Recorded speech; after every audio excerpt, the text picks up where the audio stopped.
is actually coming out on these panels. Yeah. I mean, when you ask a simple question that do you see majority of the men in the world not have it together? That's easy to say. I mean, like I think they for some reason it's never nobody on the panel. So I guess I'm the only one that's been through hardships, had to go through things, build myself back up, have failed, have let people down. I guess I'm the only one that has done that. For some reason,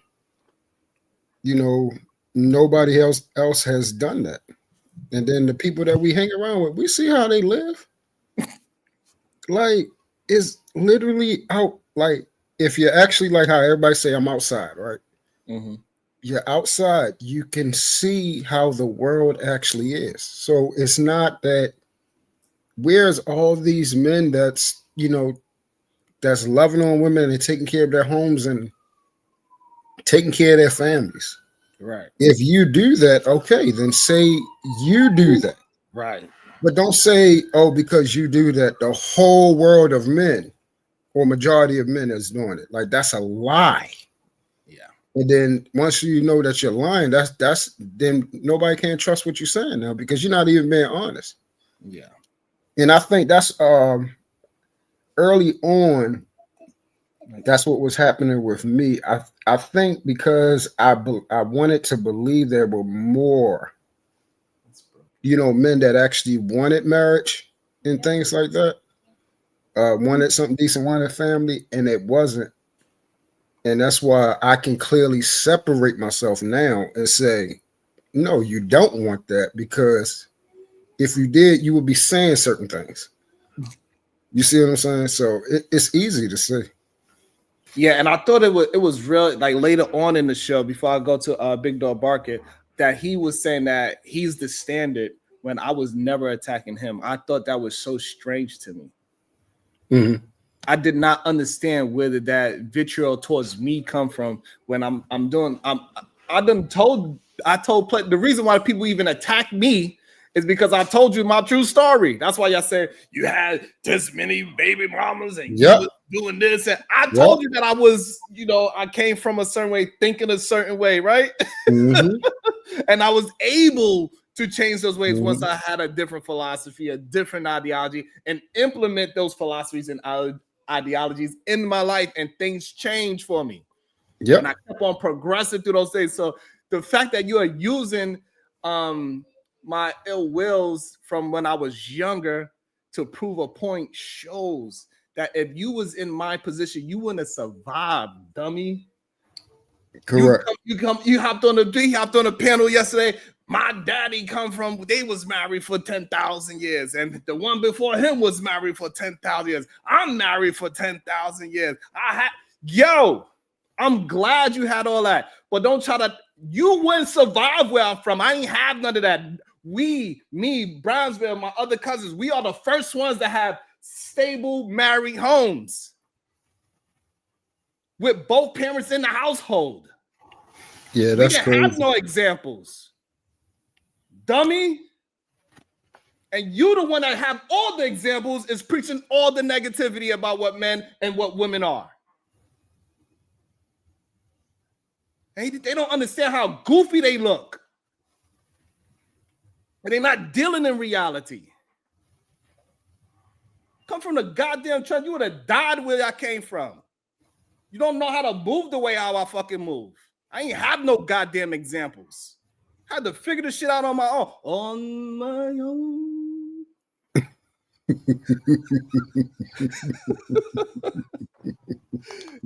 And then still figure out a way how to smile through that goddamn pain. Yeah, it's crazy, man. And then still how to figure it out. It's crazy.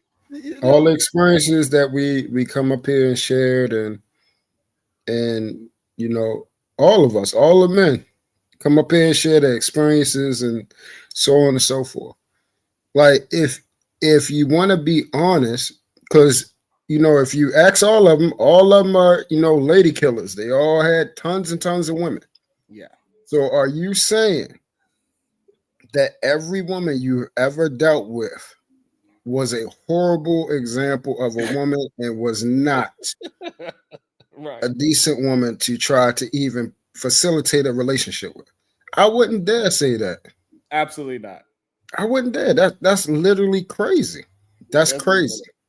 And you know what? Truth. Also, Big Dog Barking is here, and I appreciate him because he told his true story as well, and how he used to be doing a whole bunch of nonsense with his beautiful woman that he, that now he's like, I got to do the right thing. But for a long time, we got caught up in that remedial rhetoric. I was one of them. We thought pain was the man thing to do. Yeah. You get older, you realize that shit ain't about manhood at all. That's a little ass boy. I told people I can't speak for about anybody else, but I had a mental illness when dealing with that stuff. The promiscuity, the perversion.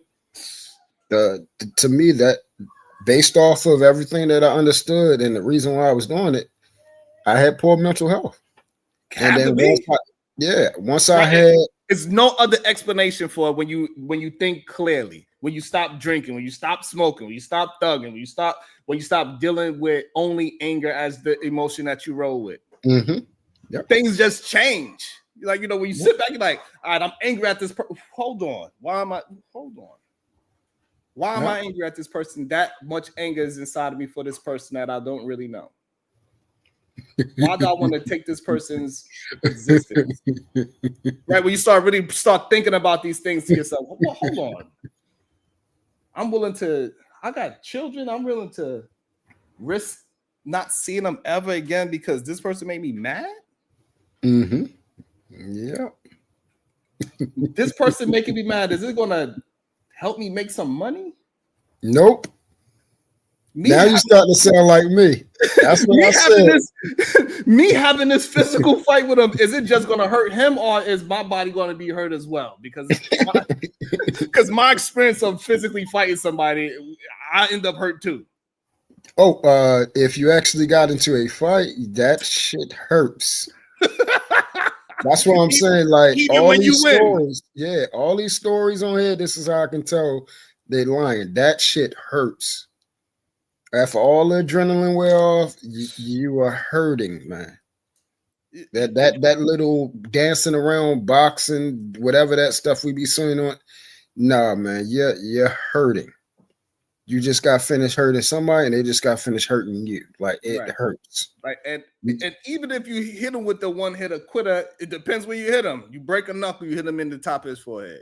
Oh yeah, hands swollen up, thumb swollen, like all types of shit. You might have you punch him in his jaw, you might hit a tooth.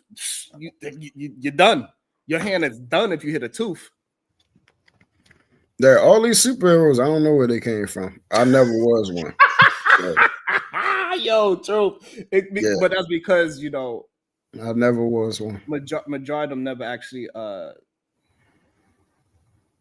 had uncontrollable violence, right? They had controllable violence. Because I'm pretty sure somebody like BMU, he learned how to fight in a gym.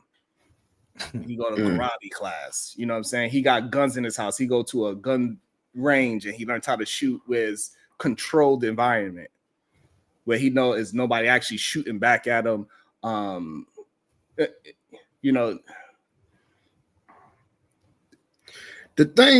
biggest part that I'm confused at. Now I can understand, and again, this is not a knock to nobody. So if you take it as a knock, then that says something about you. So don't take it as a knock. I don't understand the people that are married, successfully married, right, happy in their marriage, doing great. They're coming on speaking about such terrible things inside of a relationship. So where's this coming from? Right. Like, where's all these bad experiences? Because you don't have it. Your relationship is good, at least from what you're telling us. Yeah, I'm only going by what they say. Their relationship is great. So where is this bad stuff coming from? Where's all this Yeah, the women is this, the women is that. Your wife is not that way, so what you don't have to deal with that. Not only that, but all your friends are married with all these Yeah, beautiful all your women. friends, everybody Your relationship mother was successful. married. Your aunties. It's never them. So I'm trying. I actually want to speak to someone that is actually going through the situations of loneliness, how they talk about the situations of not getting sex, the Yeah, situations of having a horrible marriage that yeah. you're actively in, the situation of a horrible woman. Mm. Where's she at? Hey, What, somebody please go ahead and tag BMU, share the stream and tag BMU in it and say, hey, we want to hear your sad story about your marriage because we don't know why we can't find none of these men that are actually living these sad stories. If you know a man that is going through it while he's in his current marriage, we want to have a conversation with him. right? Because the way I'm looking at it is, where's the bad? Have you actually been around a bad woman though? Because if you hear most of the stuff, they're talking about stuff that is conducive with how women behave. That's a woman. She's going to act like that. Right. She's going to act like that. For sure. Okay, so where's this horrible person that's trying to tear down your family, your nation, your all this? I want to see that Right. because that's the problem that I don't Make sure you believe can that. correlate it to that attitude because why did you marry her?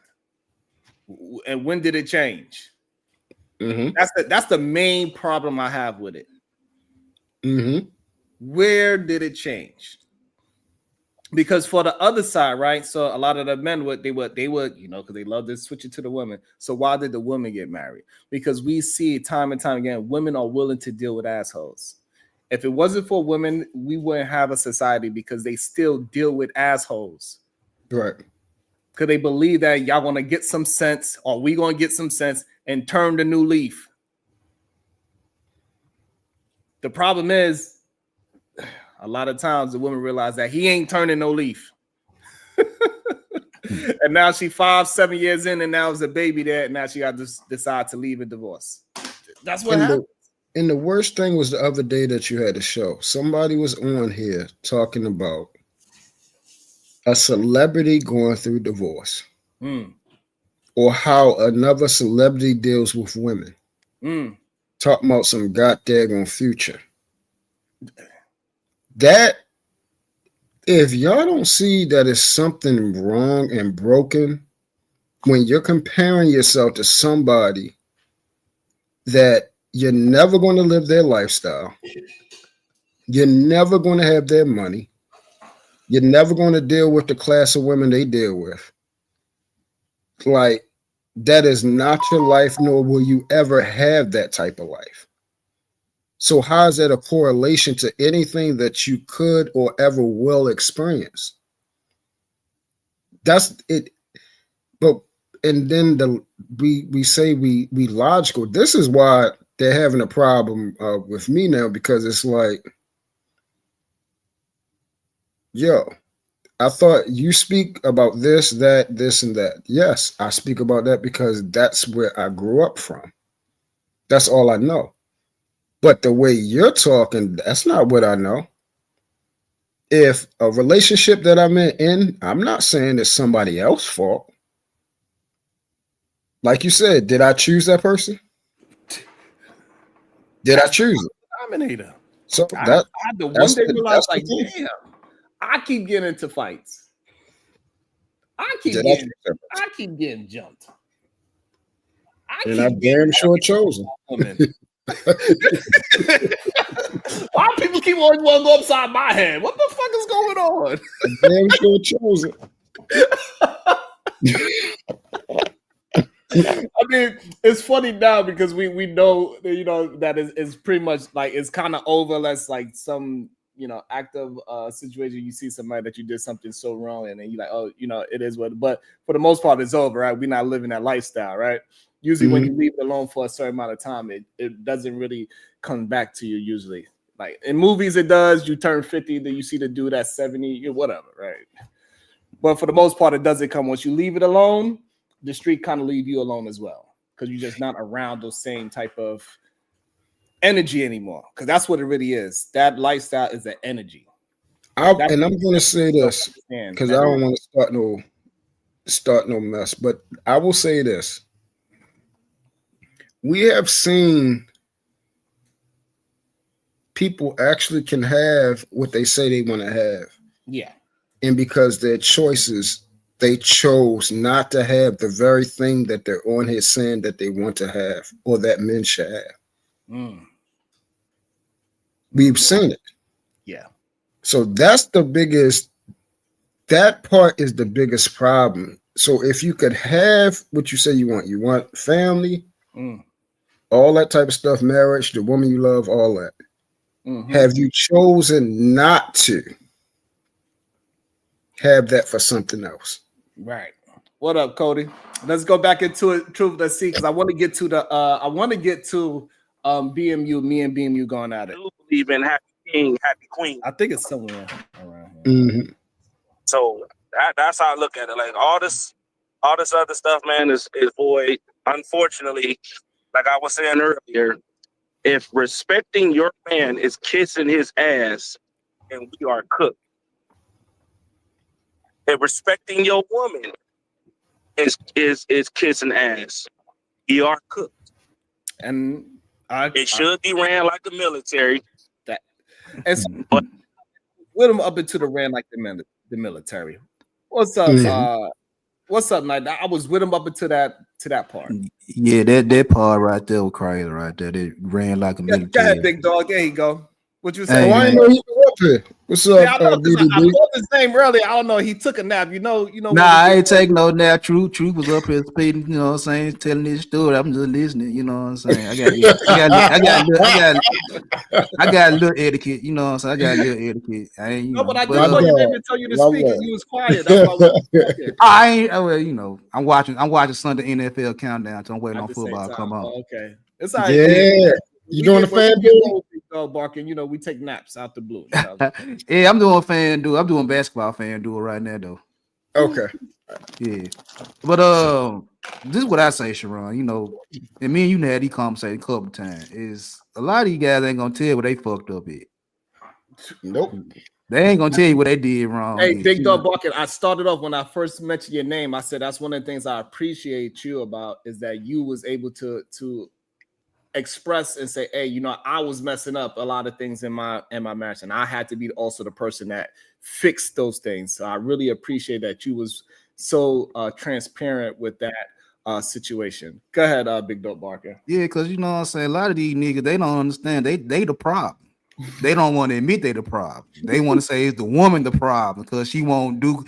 But bro, if you supposed to be this leader, and I've been married 2 decades. And I got plenty of issues. I'm a problem child, but I've been able to lead my relationship, my family, to where we at now. We straight, even with my fuck ups. You know what I'm saying? Because I did what I was supposed to do as a man, as a husband, as a father, even though my character wasn't 100% right. Right? Okay, talk about. You know what I'm saying? So when I hear a lot of these guys talking and talking about the woman need to follow, it's like, bruh, even with my bullshit. Even with my fucked up character, even with my pimp mentality and all that type of shit right there, I was able to have a 2-decade marriage and my wife still fuck with me. Both of my kids are, my daughter done graduated college. She got a good job. My son in college. You know what I'm saying? Both of them making money and shit like that. I'm sitting back and I'm reaping the benefits of me being a man. Taking care of my business. And even though my kicked up, man. My wife will sit here and tell anybody. Creator. My wife will sit here and tell anybody. Big Dog is an idiot. He a problem. He with the shit. But she wouldn't have it no other way because she like, I can't deal with these weak ass niggas. I couldn't deal with them. They cry too much. They bitch too much. It's always a woman's fault. It's always this. It's always that. She like, I appreciate that nigga even though he fucked up. He gonna take care of his business, even though he terrible.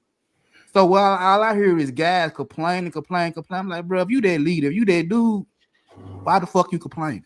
Would you follow a man like that, brother? Would I follow a man like what? Like me? That crying and shit all the damn time. Hell no. Exactly. Hell no, you can't sit up here and say you my leader and you calling crying about why you won't follow because you an idiot. But he called me an idiot. Why you call me an idiot? You an idiot. Why the hell am I follow you? I'm like, you stupid. You Right. gonna sit up here and give me a plan that don't make sense and say, well, just follow because I'm in charge. Like, no, fire me. I don't give a damn. So then when they say women do the exact same thing, right? This is what they're saying. They're saying, hey, you know what? My authority is not being respected, right? My authority is a man. So you just told us right there, this is how men work. Men that's just based off of, we don't even know each other. Just based off of what you said, this is how we move. Sharon, you starting your own thing, man. You starting your own thing of men who are men, right? We done fucked up, bro. I done some fucked up shit. You hear me? But I ain't fucked up about it. I'm a man. Ain't no blueprint out here to get me to where I am. My life was on the line coming up. You said that too. You said, boy, you wouldn't have survived. And that is it. You wouldn't have survived because we didn't pull no guns out just to shoot. You know what I mean? Randomly shooting people just to be shooting, bro. It was never, our behaviors weren't like that. Even though our behaviors were it could be called aggressive, or I don't know what the hell you call it, but it made us the men that we are, because I came from a household where men were still getting their ass, little boys was getting their ass whooped still. We were still, spankings weren't considered child abuse, right? So we coming from that. Now things are considered child abuse. Now things are considered, aggression or bullying. And, you got all of these things. And so now we see where our society is when the patriarchy is pushed back, held back.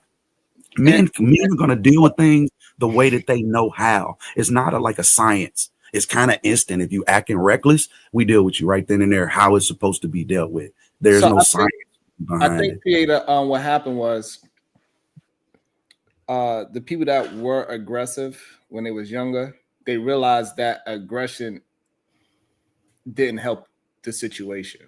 Mm-hmm. You grew up. You matured.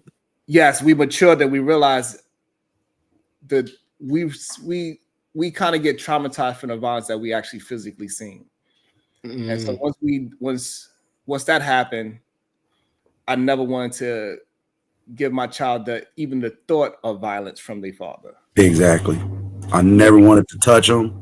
Right. Them to see that experience what we experienced. I might be looking at it the way how my parents looked at it. I'm giving her some straightening. But as a child, when you look at it, how the child responds to the ass whooping, that shit is a fight to the child. I ain't no you doing this shit because you love me. I don't want to hear that shit. You whoop my ass because you love me. And so that's a different type of love. That's the kind of love I wanted from my parent. That's number one. And that's not the kind of love I want to produce towards my child, because I know the cycle has to break. Cycle has to break. When I started having all these self-reflections and thoughts to my own self, and I was able to deal with my demons with myself without drinking or smoking, that's when things start to be a lot, more clear to me that, hey, you got yourself in these situations. Every fight, you put yourself in that fight.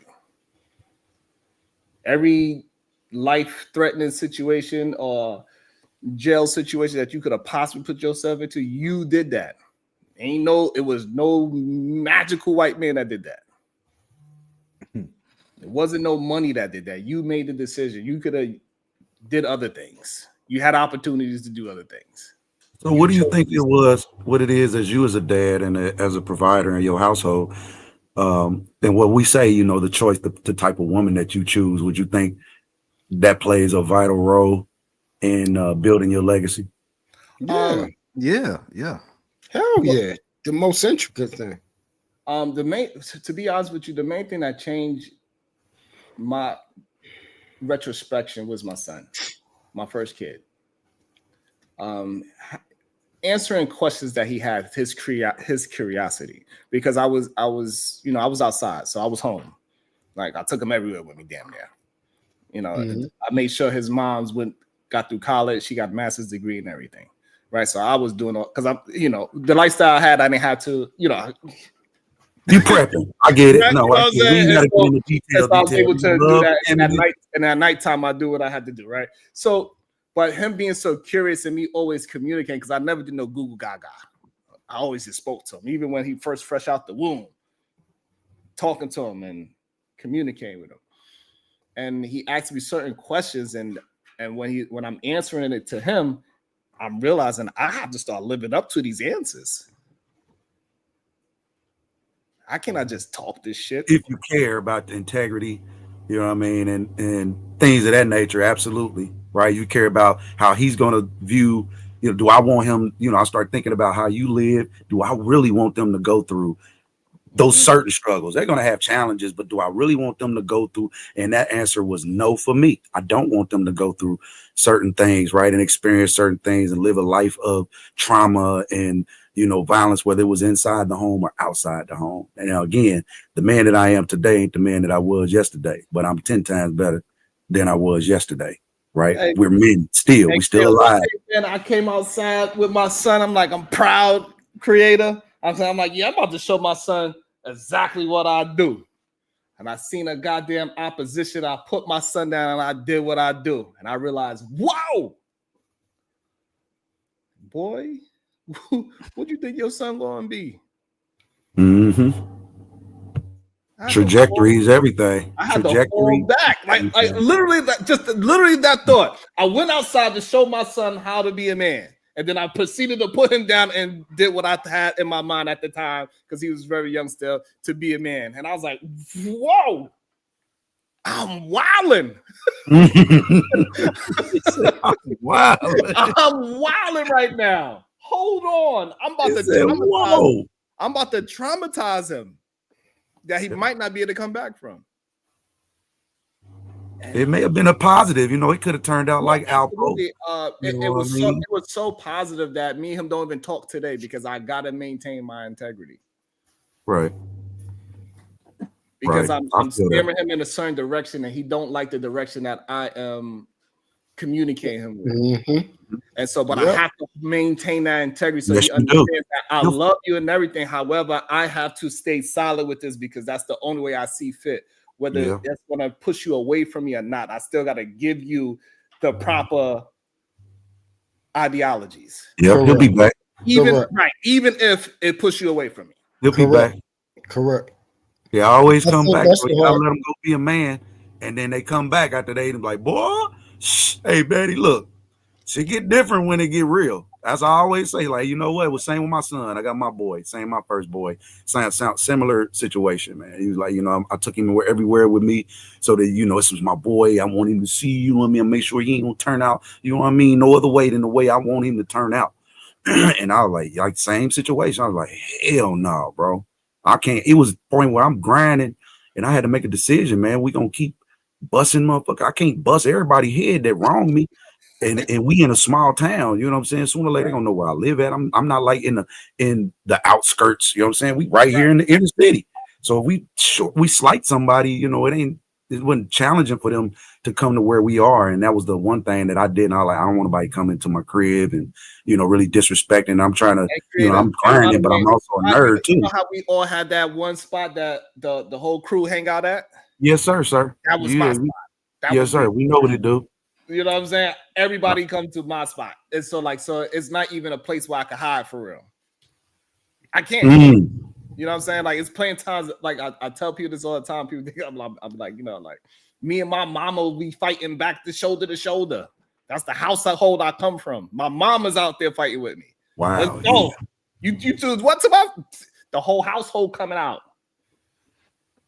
Damn, Sharon. Sisters coming out with pots and pans. We titties flying everywhere. Right. I know we know what the hood life is. But y'all, you know what I'm saying? Y'all did it with y'all sons. Imagine me doing it with my daughter first. Yeah, that's what. Hey, big dog, your firstborn is a girl? Yeah. Yeah, that's what I'm about to say. See, the reverse when I was wild and I was still wild and still chaotic, I got a little girl watching me do all this type of shit. She watching me do breaking down this and sacking up this and talking crazy and fighting and shit like that.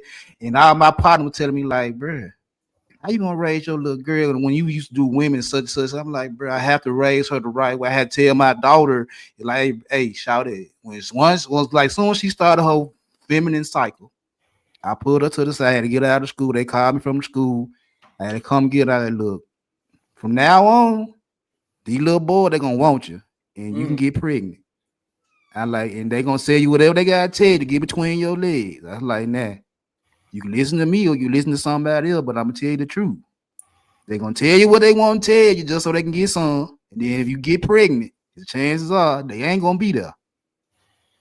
I'm telling you, niggas like, and some people don't think that this is helping anything. So what the thing is that what I want people to understand is that you don't have to be perfect to change your life, or live a good life. You can start somewhere that was in the dark gutter corners of the earth, whatever you want to call it to be, and you can actually change your mentality. It got the people that never had to do any of those things, right? It's plenty of people that's online that soon they met their first wife, they stayed with her, they did everything correctly, that is a beautiful thing as well. But for some reason, when we come from the darkness and you start to at least see as the light at the end of the tunnel, that's why I want to help out as well, because sometimes you don't really get to see that light. But Sharon, let me ask you a question: how do I, that raise my daughter correctly, be the problem with how my daughter act? What do you mean? Yeah. Meaning is that I've been told on several occasions, because I was in my daughter's life, I told my daughter right from wrong. I was with her from birth till she 24. Mm-hmm. I did everything I was supposed to do as a father for my daughter, but because she got her college education, she got a good job and all that right there, I'm the problem. They saying that because I was there and I actually raised her to be a young lady, that it's hard for men to get hold of her. That's one of these dumb. See, let me speak on that. No, because I done heard this conversation since, when I first came on here. This was years ago, and I had allowed people to hear an interaction with me and my daughter when she had called on the phone and everything like that. So the first thing they said was, truth, your parenting style is too strict. You're too uptight on her. She has to live her life. You can't control where she goes at, who she be with, all these different type of things.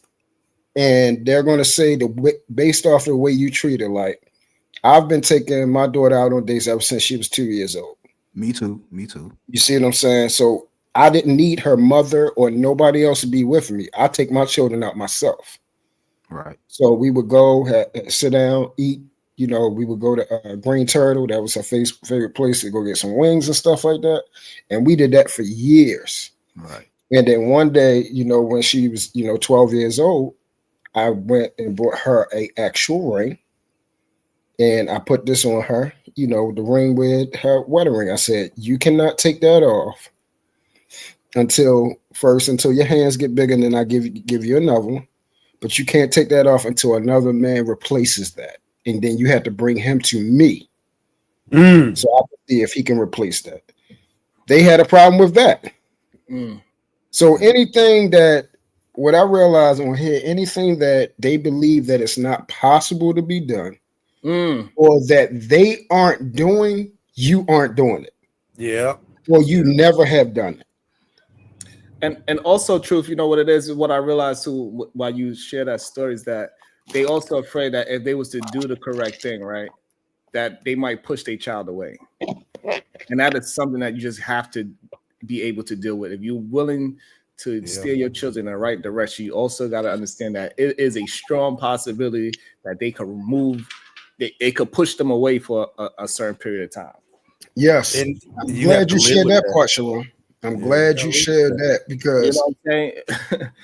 And it's a real thing. It's not an easy thing to deal with when you are just moving your kid in the right direction, and that is the one thing that pushes your kid away. It's not an easy thing, but it happens. It happened to me, so I understand. Yeah, because as fathers, I'm gonna make this real quick and let you go right in. As fathers, the number one thing we got to do is we got to set an example. That's it. Example. Even if your child be upset, Daddy, I don't want to talk to you.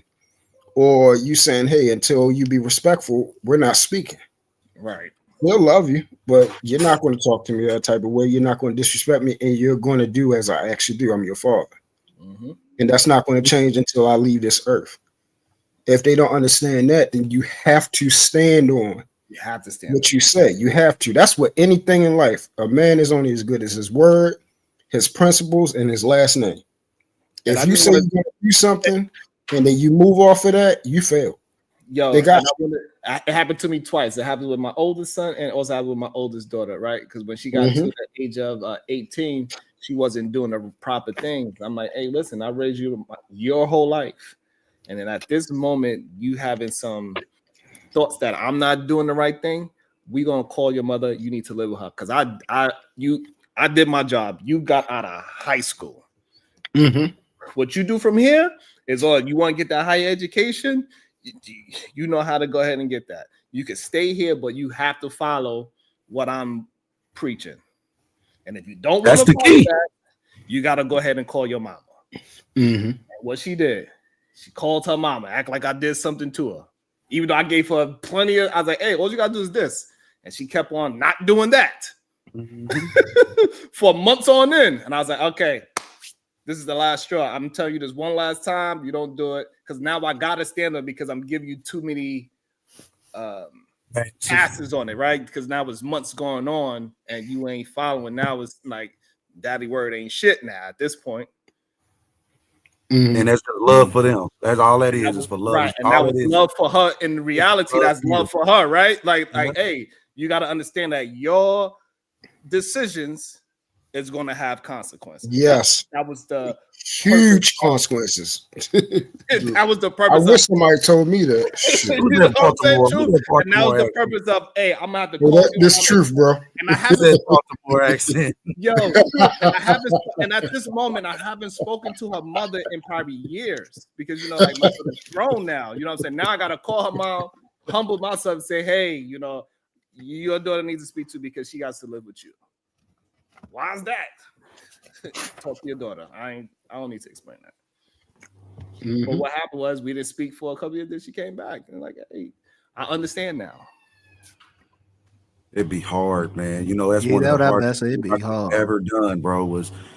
Is not leave them, but just like, oh my God, I don't want to do it because you didn't done your whole life with your babies. But they do go through seasons, if you will. Yes. When they're young, right? They kind of show you who they are, and that gives you an opportunity to kind of prep and plan on okay, because they really all you. They gonna be you and the mama and the parents of the mama and the parents of you. Yeah. Right, will come out, and you as the man again. We knew that. Like, what the fuck?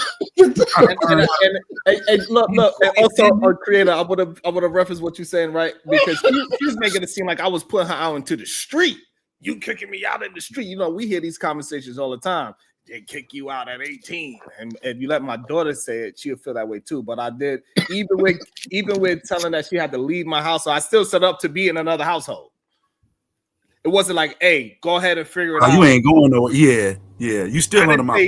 Right. You know what I'm saying? It wasn't really a kick out. It was more of a controlled kick out. Right. You're gonna go to your mom or your grandma. Who sent you over here? Yeah, it's not real. Hey, it's Sharon, but you really didn't. It's not a kick out. You saying, hey, change or you have to go. So all that means is change. Perfect. And that's what I'm saying, that as a child, when she was still her child mind, she looked at it as a kick out. She does.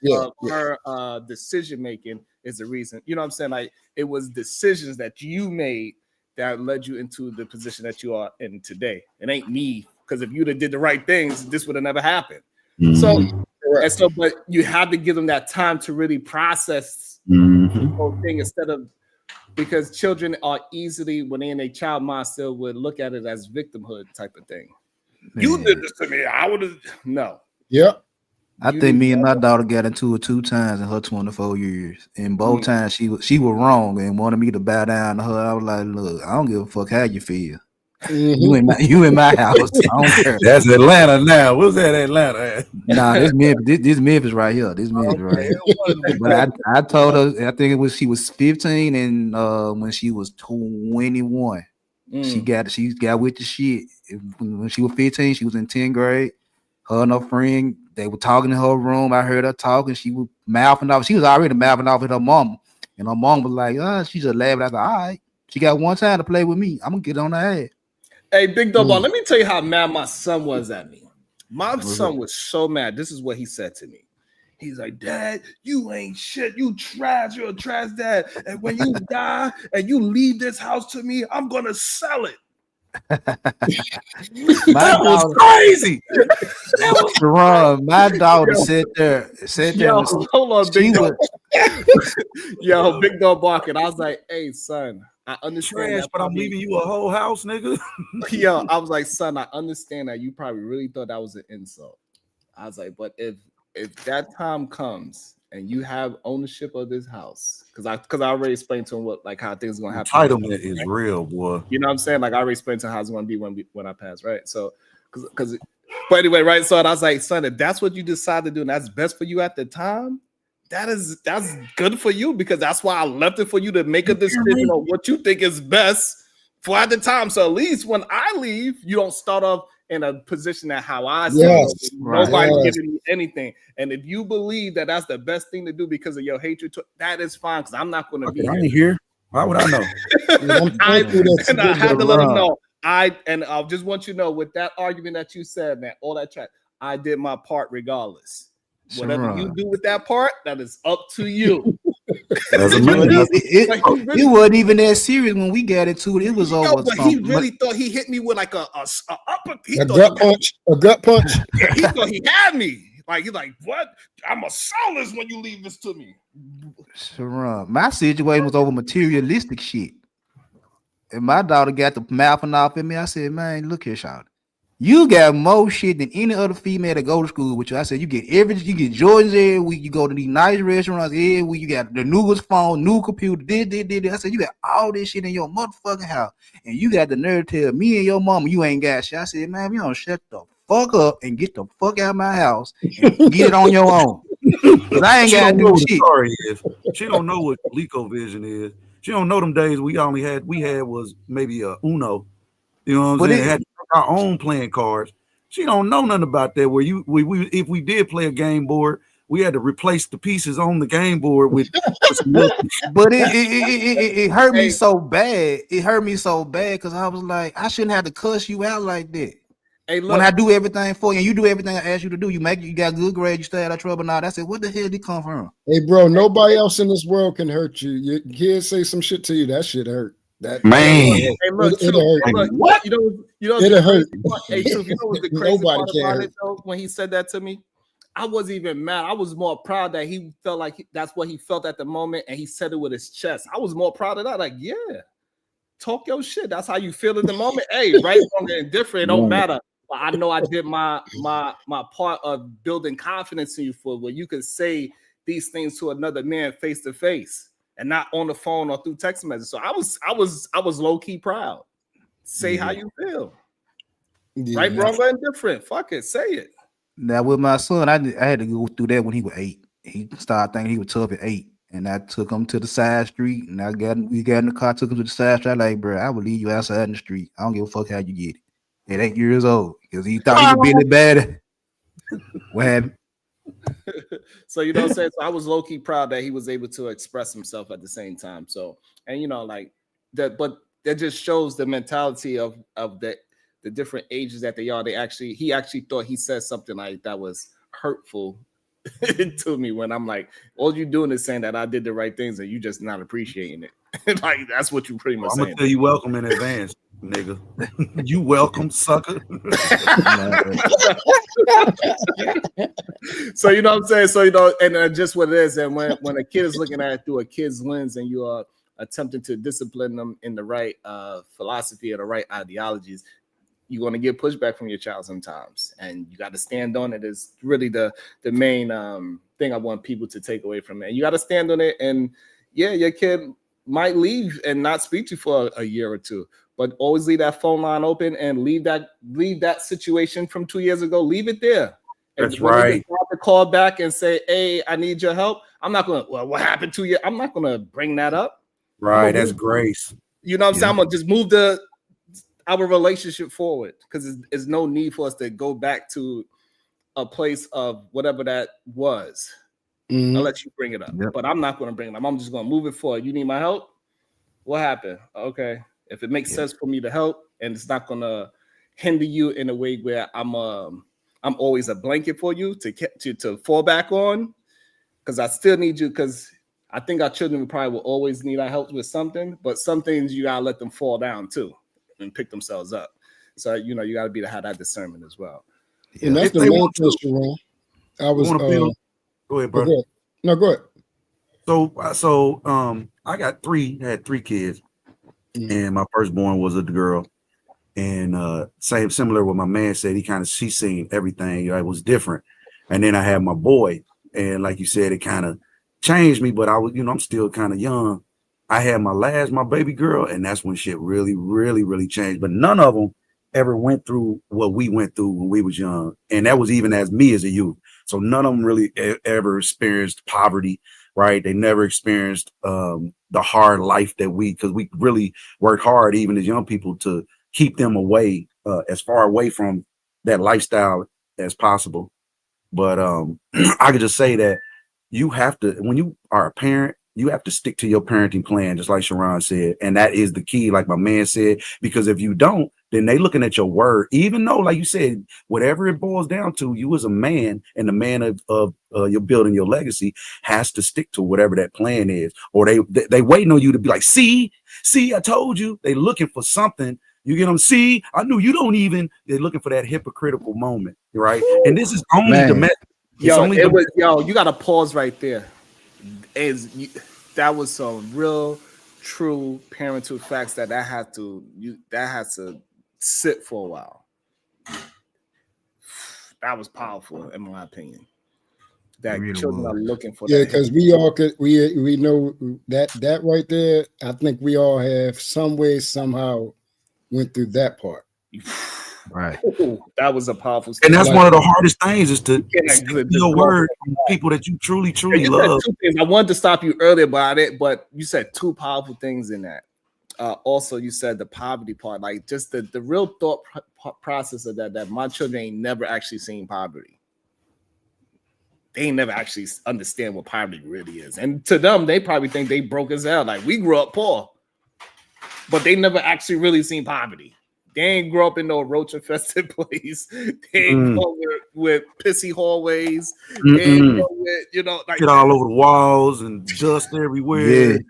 Dishes all in the sinks and shit, and just dusty everything, and loud neighbors and loud outside, and just quality of life. No, it was loving all the way around. It was protection all the way around. But we got to fight, especially the girls. They fighting the systematic that I don't need this and I don't need that and I don't need this and I don't need that and I don't need, and then they come home as they grow up. Like I said, they go through seasons. When they get in them teenage years, now it's the peer pressure, right? So now we have to adjust us. I can't be so rigid, but I have to adjust a little bit to know that you're going through some things, and I went through some things when I was at your age. But again, we're a little harder as men and women. We dealt with things a little bit differently, whereas opposed to our children.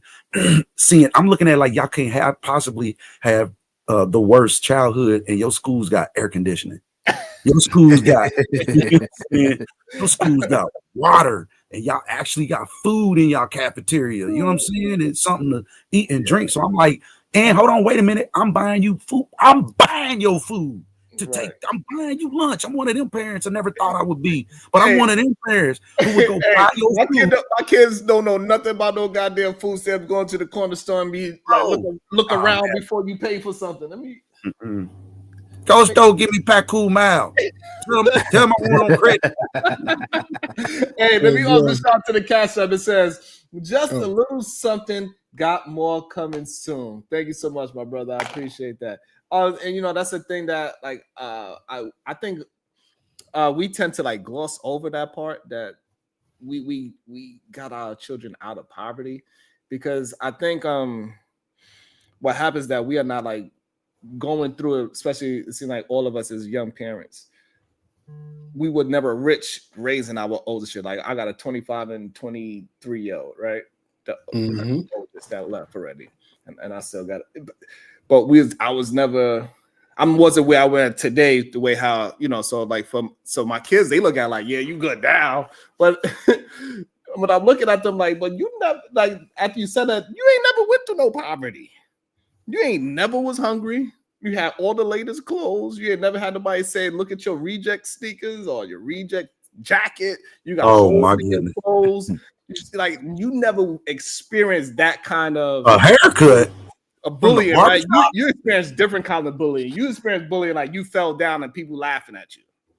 It's a difference, you know what I'm saying? But I understand that I can't slight it neither, right? Like what you go through is what you go through. But it just you said that when you pinpointed it, it just gave me a sense of pride that I was able to just take my children out of poverty, and they have some kind of they have some entitlement. That he said, when you die, I'm gonna sell this. Like, what entitlement is real? I like, boy, I didn't care. At least you got something to sell. Right. At least you got something to sell, man. And I think that right there, Bracy, the main thing, the most important thing, were we better than the parents that brought us up?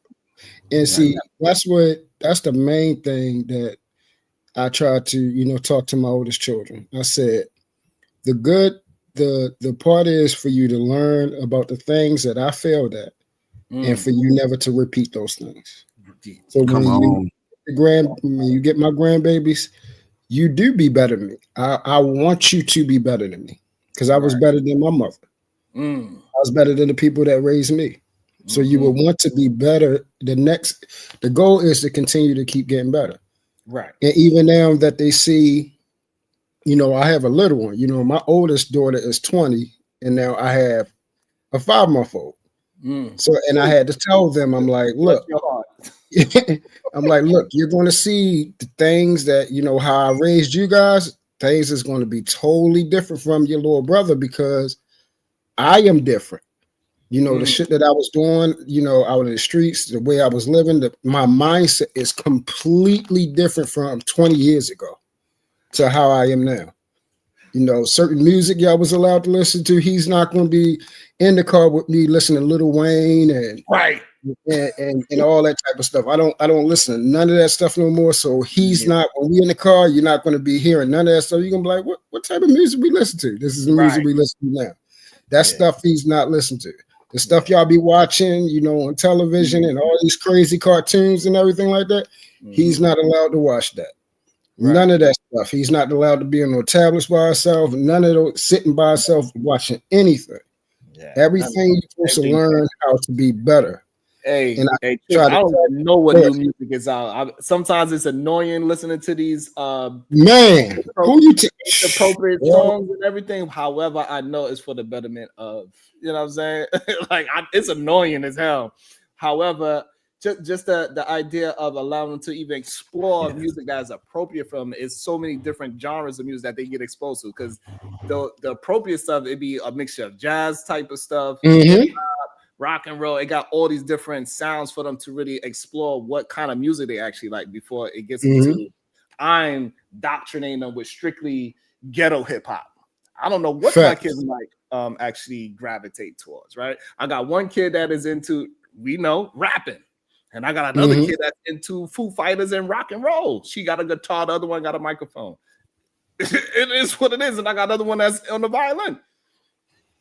Let them, if you leave it age appropriate, they'll start to really become more of themselves, is what I was getting at. And something I had to learn, just like what Truth is saying, I had to learn that with the younger ones, sad to say. Because we'll take that type of, Sharon, the stuff that we was exposed to were adult things. Yes. And see, we think that it is okay because we like, okay, I grew up, I had to do and listen to and was exposed to adult things. Okay. They should be okay listening to, seeing certain stuff, all types of stuff. You know how if certain parts on movies came over, we used to get our eyes closed with a hand over our face. Remember that bull crap? Yeah. But we could still hear what the freak is going on.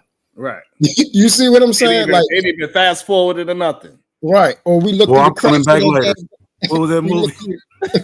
We look through the cracks of their hands and all types of stuff. So those type of things are like those things are I am remembering in my mind.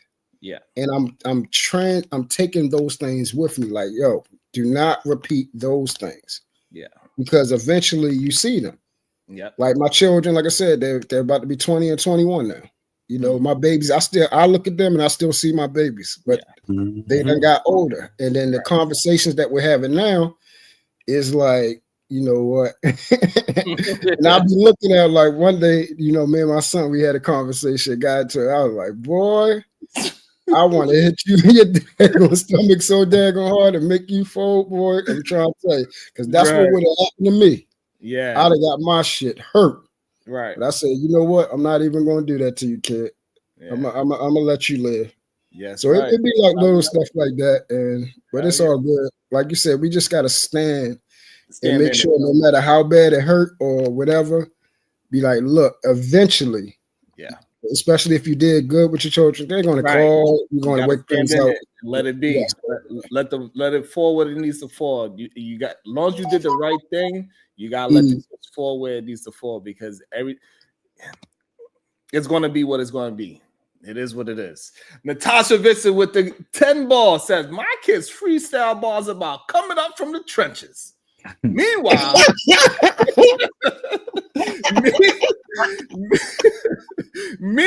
they both went to private schools and go through passports. Ain't that crazy? That's crazy.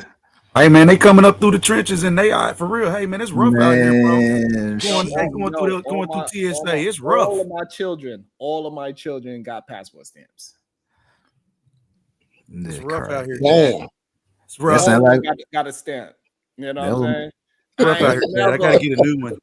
The most stamps I ever got was going to a goddamn from New York to North Carolina for a goddamn family reunion. Goddamn. Man, this you know what? I love this conversation because this is again those narratives. This it's crazy. We come on here and all of these narratives that they say about black men, I'm just not seeing it. I'm trying to. We got 5 people up here. We have several different experiences, several different stories. Right? Hold on for 1 minute now. We can't do that because that's what Sharon we was just talking about. Yeah. You are a decent father. Sharon is. I have learned to be. Big Dog is. Ultima Cody is.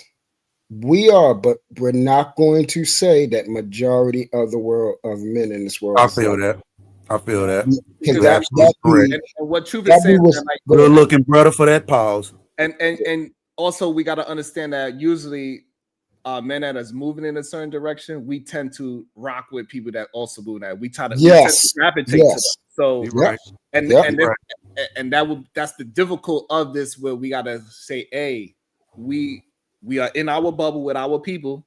However, we also gotta be like, hey, it's some shit going on. It's a bubble. Right. It's really a bubble.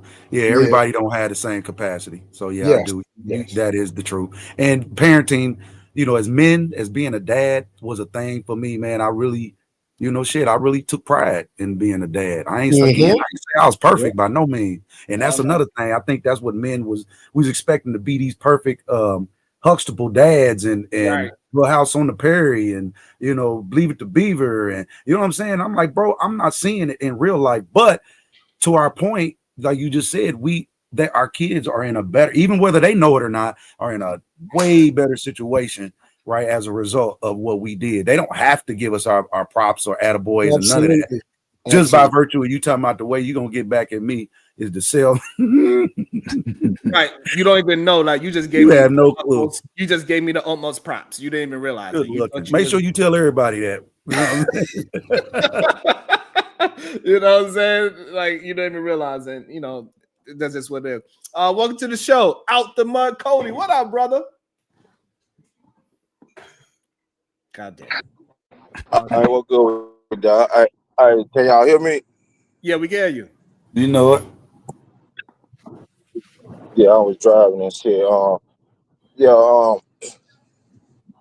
These kids don't really understand the measures that we went through to make it to where we at, as far as fathers and parents and shit in life at this stage. You know what I'm saying? So You know, when I was growing up, big dog, the average single mother didn't have a car. Mm. You understand what I'm saying? Yep. Nigga, you walk to the laundry, man. You walk to the washer red to go wash them clothes. Yep. And dry 'em. You understand what I'm saying? And shit, you didn't have a washing machine and a dryer in your house. Yep. That was luxury right there. Every motherfucker in the house didn't have their own spoon. You understand what I'm saying? My baby, my daughter, 24, done college and all that shit. Done had a iPhone since goddamn me. She was like 8 or 9 years old. Right. Right. You hear me?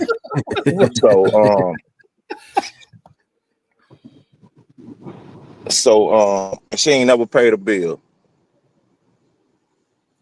You understand what I'm saying? So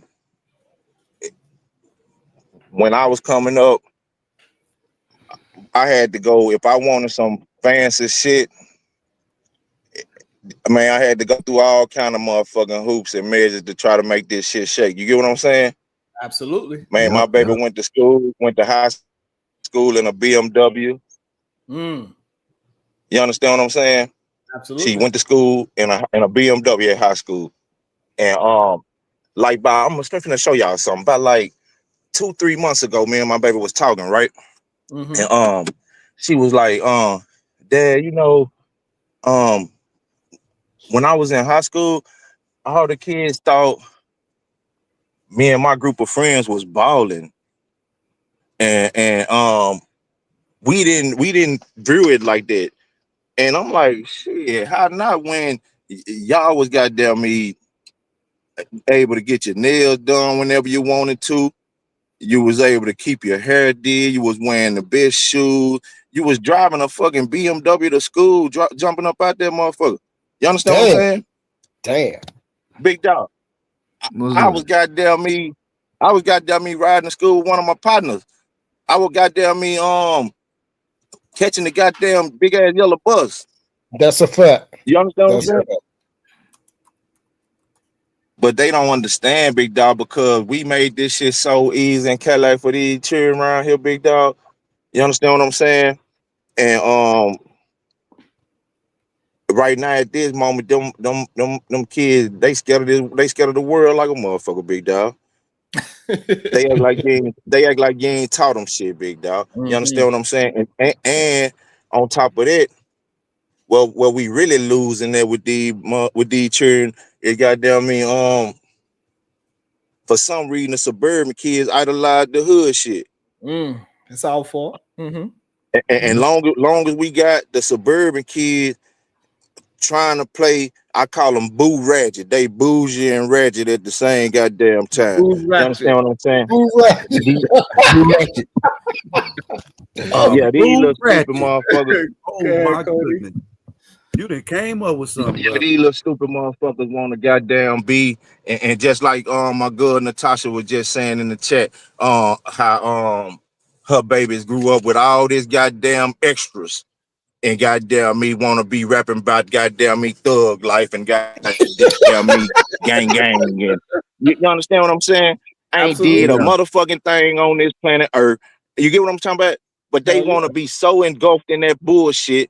You understand what I'm saying? Because guess what they idolize. And I said this shit when I first came on these goddamn panels. I was like, big dog, if we lose the goddamn me, see, because I expect that shit from Project Babies, big dog.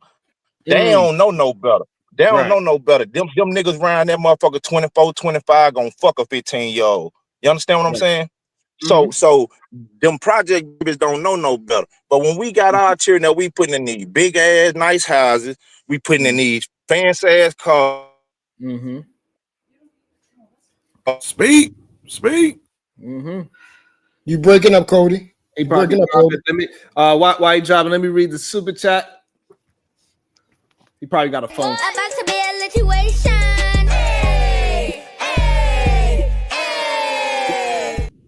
Shout out to Conversations with MJ with the big old magenta 50 ball. I appreciate that so much. Now, this is true example of what the manosphere was supposed to be. Salute, fellas. Salute. Salute, Sarge. Man, Yes, salute. ma'am. Yes, That's ma'am. and this is a like this is. I know for us it doesn't seem like it's probably but that means a lot. Because it's very difficult when we having these productive thoughts process. Like we're not just going down memory lane. We tying our memories to lived experience on how we can move forward together as a collective thought on parenthood, right? Just our thought on parenting and the good and the bad with parenting, the way how we stand in it, right? We're not just going down memory lane. We're attaching it to real life experience of and how we implemented these things and how we see the difference in how we was raised, right, versus how our children's are moving, and hopefully it's going to keep on trickling down in that manner is the main thing. And so that support of productive communication is very important. And that's why I point out foresight now, man. I really want to bring up foresight for that very reason of what we were talking about, how we put our kids in a different space, right? But I don't think we really had the foresight at the time to think that they would go down this bougie, you know what I'm saying, that bougie rat type situation. Boo ratchet. Really trying to keep boo ratchet. Trying to keep them from the ratchetness, right? But peers, right? You got to think they still going with these same people that's in the hood. You know what I'm saying? And it's behavior. It's not necessarily location as it is the behavior and the lack of, now I ain't gonna say lack of man, I'm gonna say lack of man with substance, right? So if you got a man in the house who's just there, he's not really teaching strategy for the kids when they leave, then how beneficial, even if they are ratchet, even if they bougie, when they leave the house, they still should be at a societal standard that should sustain them. Like you were saying, you kind of getting them ready. That's really what we're doing, Sharon. Whether they stay at home or not, we really just trying to arm you with enough strategy for when you get out here, because you're going to deal with it and you're going to come back with me, and our conversation as men or adults is going to be totally different once you go through it and you truly respect it. So I think it is a testament to foresight, and we spending, investing a lot into our kids, and then we see that now the results of the investment. And I don't think it's bad. It was just crazy how they are more they set up right, exactly the way that we want them. Like they really are exactly the way we wanted them to be. Not only that, we didn't have phones. We didn't have phones in the home. We didn't have a lot of things in the home, but we ensured these things that we didn't have, we made sure that our kids had. Several of the kids, not just one child in the household. Most of the time it's several. So they all got phones. They all got shoes. They all got clothes. They all got braids. They all got locks that need to be done. They all playing this or that. They all doing something. And as men or providers, right, we made that happen on some type of level, on a apex level. In my case, like real talk, both my children, both of my older children have their own space. They live separate from their parents, from their mother and their father. They're not living with any parent whatsoever. They are on their own. Also, they have their own vehicles with their own insurance. Even though they came to me, can you put me? No. Right. I took my child to go. I went with them through the process, explained the process, what's a predatory loan, how you can get through, and I went through all that. Can you use your cup? No, you cannot. I gave you all the right tools. You're gonna have to so you can understand and appreciate that thing that you are purchasing. Because if I do it for you, the appreciation is just not there. It's the same way how we talk about all the things that we afforded them. The appreciation ain't really there until they get much older. The same thing with that situation. How I looked at it, I was like, no, you're going to learn how to appreciate that. You're going to do it yourself. I'm going to give you the tools, but you're going to have to implement how to get it, and then appreciate it as you move forward. And then if you don't appreciate it, you're going to have to deal with those consequences of not appreciating it, because I'm gonna tell you what's gonna happen if you don't get the oil change or check your tires or whatever. If you don't pay your bill, you're gonna get an eviction notice, whatever the case is, right? So this way you could feel that pressure and understand what it is to be and get through those things and understand how strong you really are. Because things is going to happen in life that I cannot protect you from. That's the main thing right there. That right there, I hope everybody heard that part, because as parents, that's the main thing we're supposed to be conveying. That last part I said. We got them as they get older, but it's things they're going to experience in life that we can't protect them from. We just can't.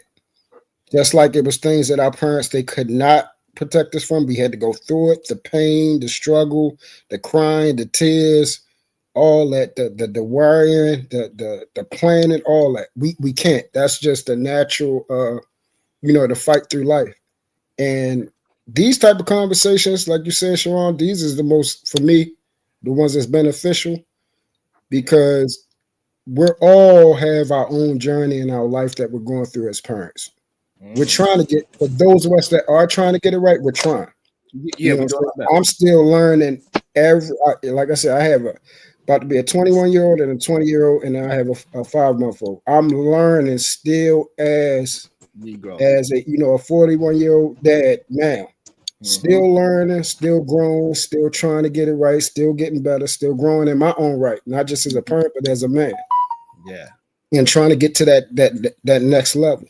Great. But the main thing, like you said, where I'm trying to get to is where you at. At least your son has something where now he can sell. He might have said a joke, but he had no idea. That's right. That's the main thing. That's a problem that it says it's a blessing for a man to leave an inheritance to his grandchildren, his generations. So the sheer fact that he has a house to sell, he has no idea how fortunate it is, because I was left with nothing. I had to climb all the way up, and I still have such a long way to go to get to ownership, to get to all these different things. Yeah. That when I reached there, that's the whole goal of getting there. That that my daughter, my oldest son, and now baby Truth, he will not have to endure climbing up there. He will have to deal with a whole different type of struggle. You say baby Truth. He has somewhat of a head start compared to what a weird. It's just you understand. You have, like, I don't know how to really. I don't got the words to really express what I'm thinking. Can I the way how I would say it is that, like, I had at least 4,000 people before me to create me. Wow. Right.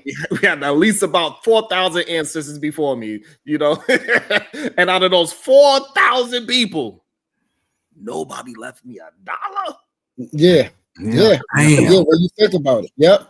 Now that you think about it like that, I was just saying my father, my grandfather, and then generations haven't left us nothing.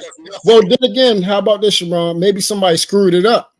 Maybe somebody did leave something and somebody screwed it up along the way. That could have happened. Well, now we in a stage of deliberacy. Like I said, parenting is deliberate now, and you deliberate in your parenting. Again, that don't mean perfect. It just means you have a plan, knowing that your kids one day will become adults that's going to go through things. Right? They're going to be challenged. They're going to be. There's nothing we can do, like my man just said, to save them. They're going to go through the same experiences and challenges that we went, and in some cases worse. But the best thing we can do is make that that transition a lot better. Right. Yeah. So if you in Truth, you stay in this room, man. Like you said, everybody, y'all stay in this room, and we're gonna give you techniques and strategy to become homeowners without owing, for the rest of your life. Different strategy that can prepare you for your retirement, and at the same time, it's a benefit for our children, because a lot of what y'all saying now, when we moving in strategy, I'm looking at things differently now. We have to be deliberate, but then now we have foresight, knowing that if I give you too much, right, you might not appreciate it, right? You might go in a different direction. So that's where data is important. We have as a parents, as dads, we now have data. We can see, we have statistical data on what worked and maybe what don't work so much. And before I move it to KT to go got some thoughts on this. And also I want to say is that all of us I think every last one of us is from a different state. Big Dog Barker is from Memphis, Creator is like Indiana, somewhere in that region. Truthers from the DMV. I'm from NY. KT to go somewhere in the Virginias. And out the mud, Cody, I'm not sure, but I believe he's on the West Coast somewhere. And we all still had this similar we kind of had this similar experience. It's an interesting thing as well. I ain't met none of these dudes before in my life, and that is another thing that's really crazy. The similar experiences, and we from different regions all over this country, and that's wild in itself. That construct. Yeah, so that's very interesting, you know. So KT to go, what's your thoughts? It's America, though, big dog. It's America, big dog. Cody, it seems like you having a microphone. Individuals and Cody, it seems like you have. You gotta drop and come back, Cody. You have an echo. And, my fault is going out. Yeah, drop and come back, Cody. I'm too far away from my shit. Hold on, all right. Go ahead, KT to go. Can you hear me? Yes. Salute y'all up here. Great conversation. Salute. I was really just gonna say, like, I agree with a lot of this, but I think too, like, and I know Sharon, you be getting mad at me changing the conversation, but no, I'm not changing the conversation. But listen, I do like this. Why I do say like nuance, because even how somebody was just pointing out, like, well, we got studies. Well, what about where we don't have studies? Where like we can prove that in the Reconstruction period and after, that was when Black America represented over 50% of the U.S. GPA? GDP. GDP. I forgot. My bad. I can't remember what the fuck it is, but I know like what we gross domestic product. Yeah, what Black people they say economically contribute was over 50%, when we've never been close to 50% of the actual population. So that does prove we have economic strength, but also in that same time, we can prove that they factually were neglecting us in stats.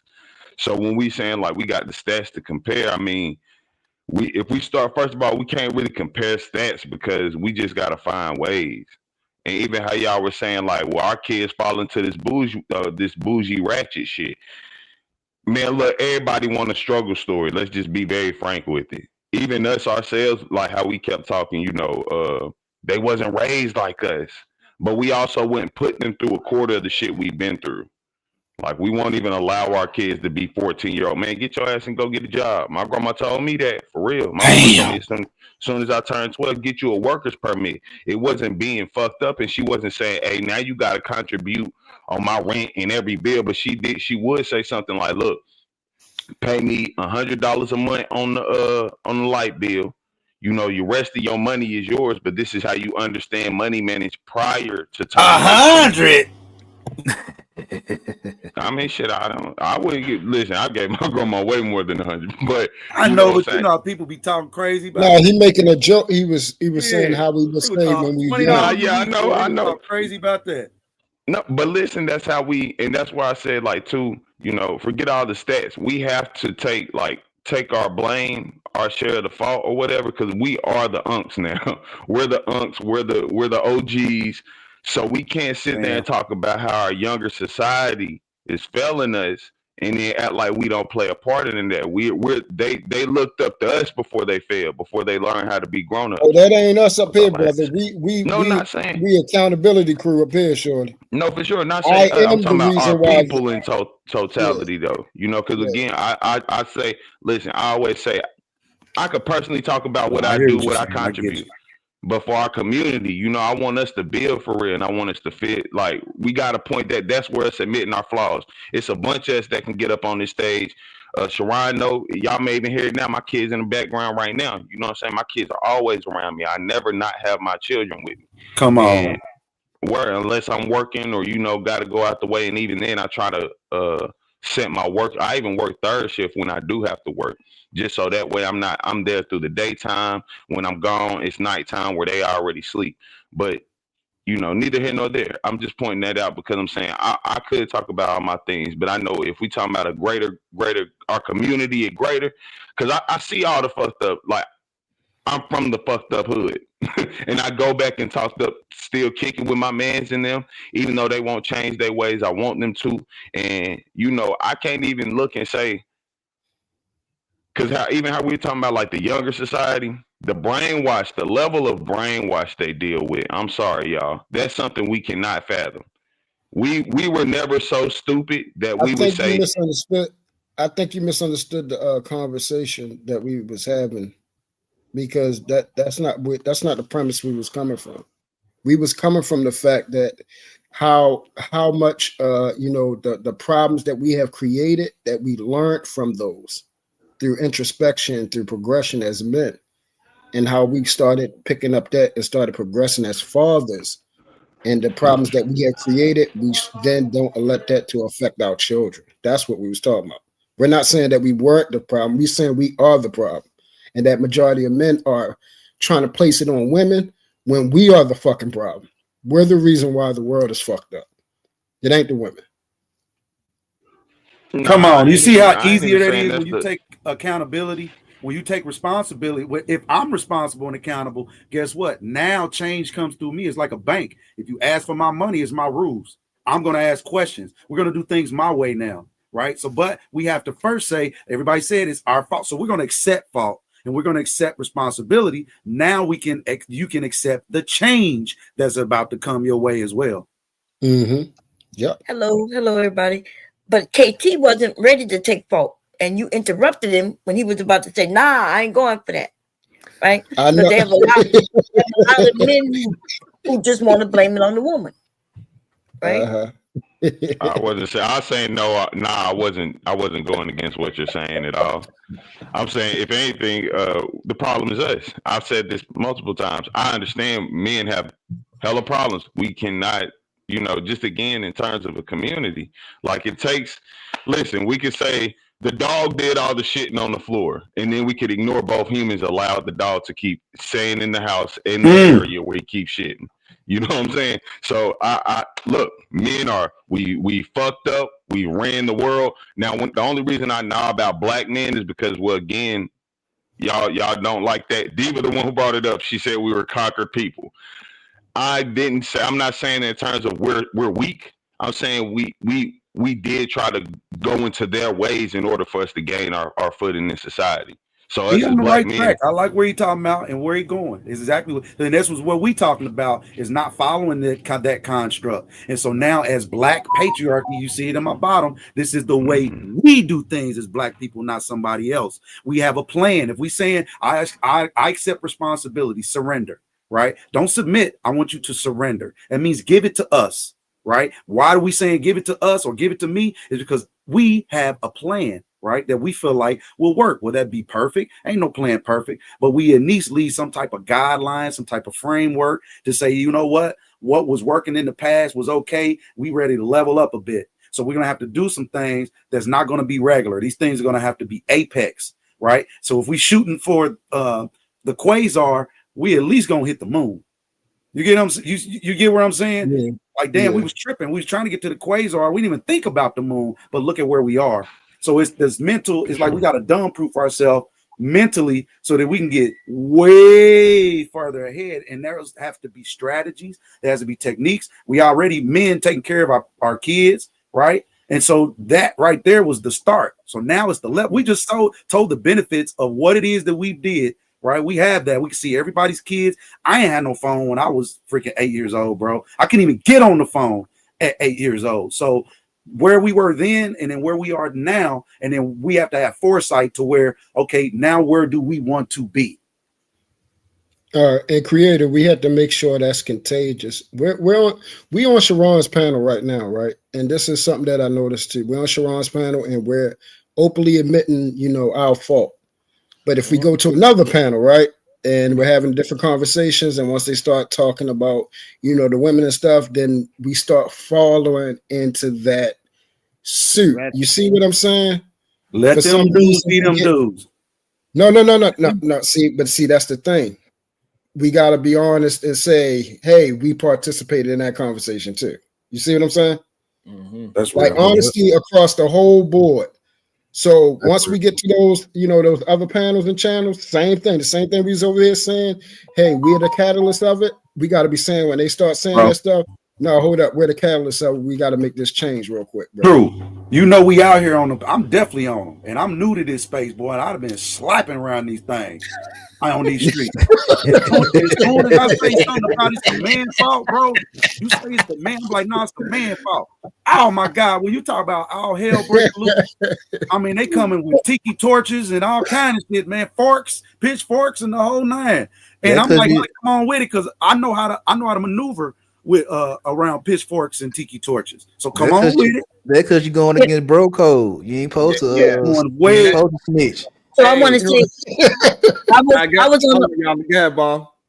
was on a panel that ended maybe a few hours back, and there were men saying, black men who were saying they don't care about the community, they don't care about nothing except themselves, and they wanted to. They were saying all they care about is themselves and themselves only. What do y'all say to that? See, I say that's proof of what I was talking about when I was saying, like, I agree with Diva that black people have been conquered because I'm not listening. That's most people. In order for us to feel they succeed, they feel they have to follow the white not the people, bro, the men. The black men, black men for sure. The black. I mean, it's in totality, but again, it's the black men. The black men feel that in order for them to succeed in this state, place, nation we are in, they have to concede to the white logic, which the white man's logic is to do that way. He doesn't treat his woman with concern. He'll literally leave his kids to burn because he'll say, I can make more. You get what I'm saying? Like, we as black people think differently, but we keep trying to. What? Is you saying that white men don't care about their women or their children? That's what he's saying. Fuck nah. Huh? Hell nah. No. Hold on. What was you saying, bro? Like, I'm saying hell nah. The white man don't. All right, we could try to address what KT said, but Truth, go ahead and what's your thoughts on what Bomb's question on how do you feel when men get on these panels and they say all they do, they care about themselves, they don't give a F about the women or the children? What's your thoughts? Well, first and foremost, I'm glad they're being honest. Okay. I'm glad they're being honest. So now women can see earnestly what's going on. That all the lying and the goose stepping and the hiding, women can make an honest decision of how to approach and deal with us. Screw the men. Make a decent decision for yourself. Because at the end of the day, they're saying now that they're out for self. They're not out for family. They're not out for village. They're not out for the children. And me coming up, I didn't hear that. Me neither. My father, and then when my father was killed, the man that raised me, who's in my life to this day, who counsels me still to this day, we never that wasn't a thought. I'm not biologically his, but he took care of me. Still to this day, he counseled me. So this is the type of men that I know. This is all that I know. This is how I am with my children and other children. So to hear them say, oh, F the kids, I don't care about the women, I don't care about the community, I don't care about, moving as a man, what they're saying doesn't matter. It should matter what the women are saying. It should matter. You should be wanting to be better than how you are perceived. Images more than what people think. Actually who you are.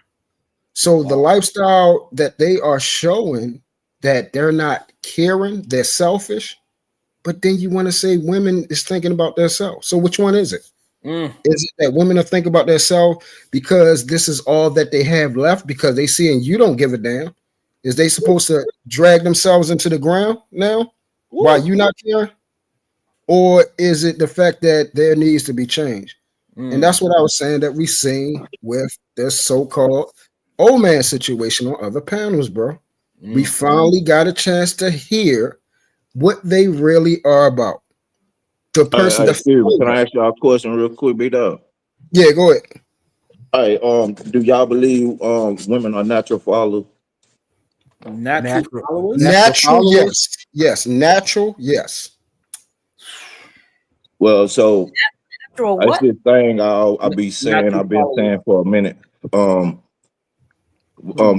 we men as men, we indirectly leading these women. Yes. Right. See, because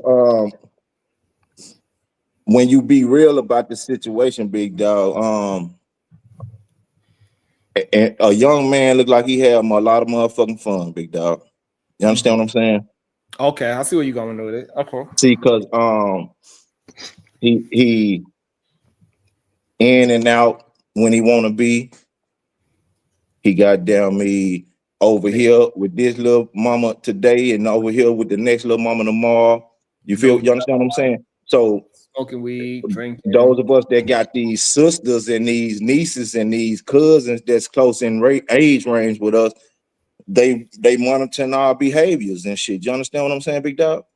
So shit, once they come to the realization that damn, they doing what they want to do. They look like they having fun, enjoying life. Man, shit, indirectly you done led these women into this lifestyle.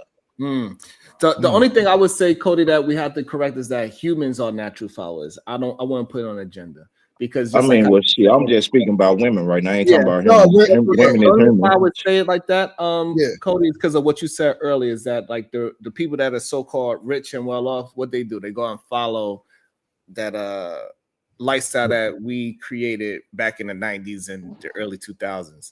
So but if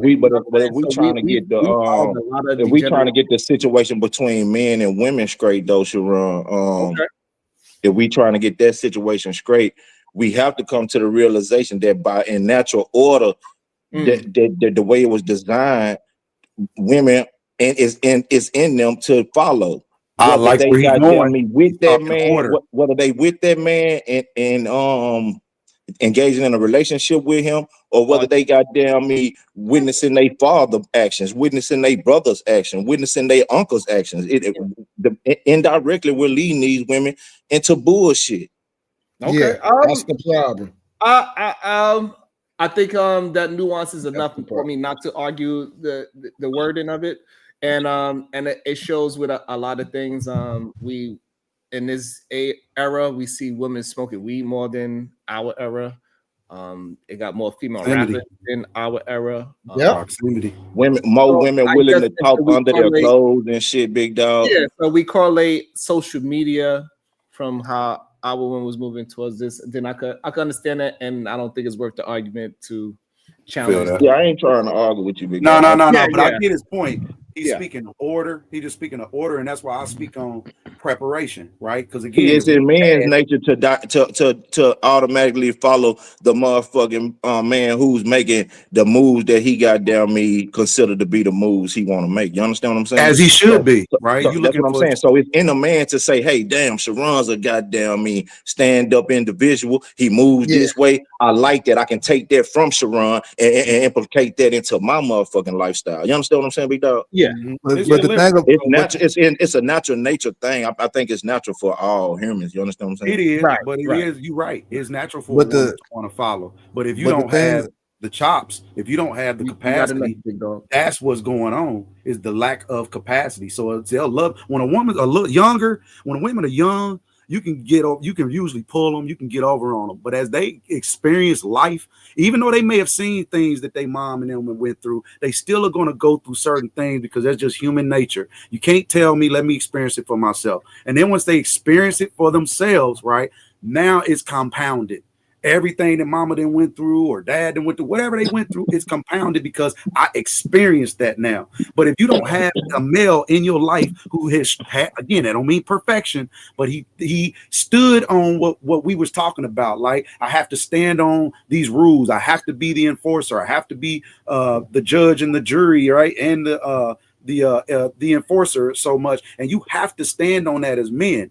That's order, right? And if I'm doing what we was just talking about, I'm doing it in my household, Mud doing it in his household. We all of us, all right, that means we all stand together on this ideology. And when our kids start moving on what it is that we teaching them, you're gonna have a better result of just natural, regular ass kids out in the world. And so now the decision making that they're gonna make will improve and gradually will go from where we are now to mass improvement, and the stories that we'll be talking about will be futuristic and way damn different. But the ultimate goal is that we become better than we were. And I'm looking, just based off this conversation, we can say that we are in a better position than we were 20 years ago.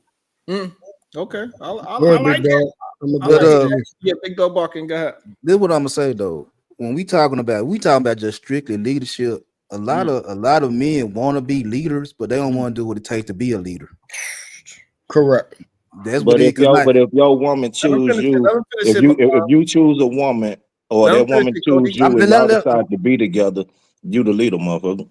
Talk that shit, man. Okay, all right. Now I feel what he's saying. Yeah, because she gonna pick you because of your leadership style, but can you make sure she stay? It don't matter. That's up to you and her. Yeah. The thing is this: whatever road you lead this motherfucker down, big dog, she decided to follow. That's just what it is. That she decided to follow, but can she stay? So now, if it don't fit within her motherfucking vision of where the fuck she was trying to go, and what she thought, the way she thought a man would and should move, then shit, you know where you gonna be left if she gone. But why is it her vision, not your vision? Everybody got a vision, right? But why? But if you're the leader and she picks you to be her leader, why are you letting her vision control how you go? No, her vision ain't controlling shit. Your vision just ain't living up to what the fuck them lies you was telling. Yeah, you ain't. I feel you on that part. I feel you on that part. A lot of y'all both saying the same thing. Your vision is just fucked up. Yeah, I feel you on that part. Y'all saying the exact same thing. Y'all not hearing the same thing. Y'all saying the exact same thing. Y'all just coming at it from different. She's not controlling shit. You just goddamn me can't vision, goddamn it. I got you. We saying the same thing. We saying the same thing. Y'all saying the exact same thing. I think the biggest thing is I think we conflate that leadership term. All right, so we know what a default is versus something that is that thing. So we can have a concept. Men are supposed to be the leaders. That's a concept. That means that's how we were supposed to be default wise or a prerequisite. As what we currently see in the world right now, that is not a fact. Majority of men are not leaders. Majority of men aren't logical. Majority of men do not make sound decision making. They don't live by that. But true. What do you consider a leader, though? Hold up for a minute. They don't keep their word. They're not living by. We heard somebody say what was it yesterday? And I think I don't know if Sharon was there or not, but we just heard somebody say yesterday, hey, you know what? Integrity ain't got nothing to do with being more morally sound. What, nigga? What the hell? What? What the fuck you just say? You actually said that with a straight face, and they meant it. This is the shit I'm talking about. But you're gonna lead what? But I don't repeat clown ass niggas though. You're gonna lead a woman and your children, your legacy, your lineage straight to hell. So we gotta stop saying this default setting of leadership. No, I will tell a woman. I have a daughter. She better not bring no dumbass nigga in this house talking about that's the man that's gonna lead me. But if she do though, true. That's her decision. She's going right in the fucking garbage can, straight up. But if she do, that's her decision, and you ain't finna control now grown woman with eyebrows and an asshole who dick she fucking and sucking on. Okay, so Cody, we get hold on. You probably can't control your daughter. That's a difference. Hold on. No man can, nigga. No grown person. That's the difference. Hold on.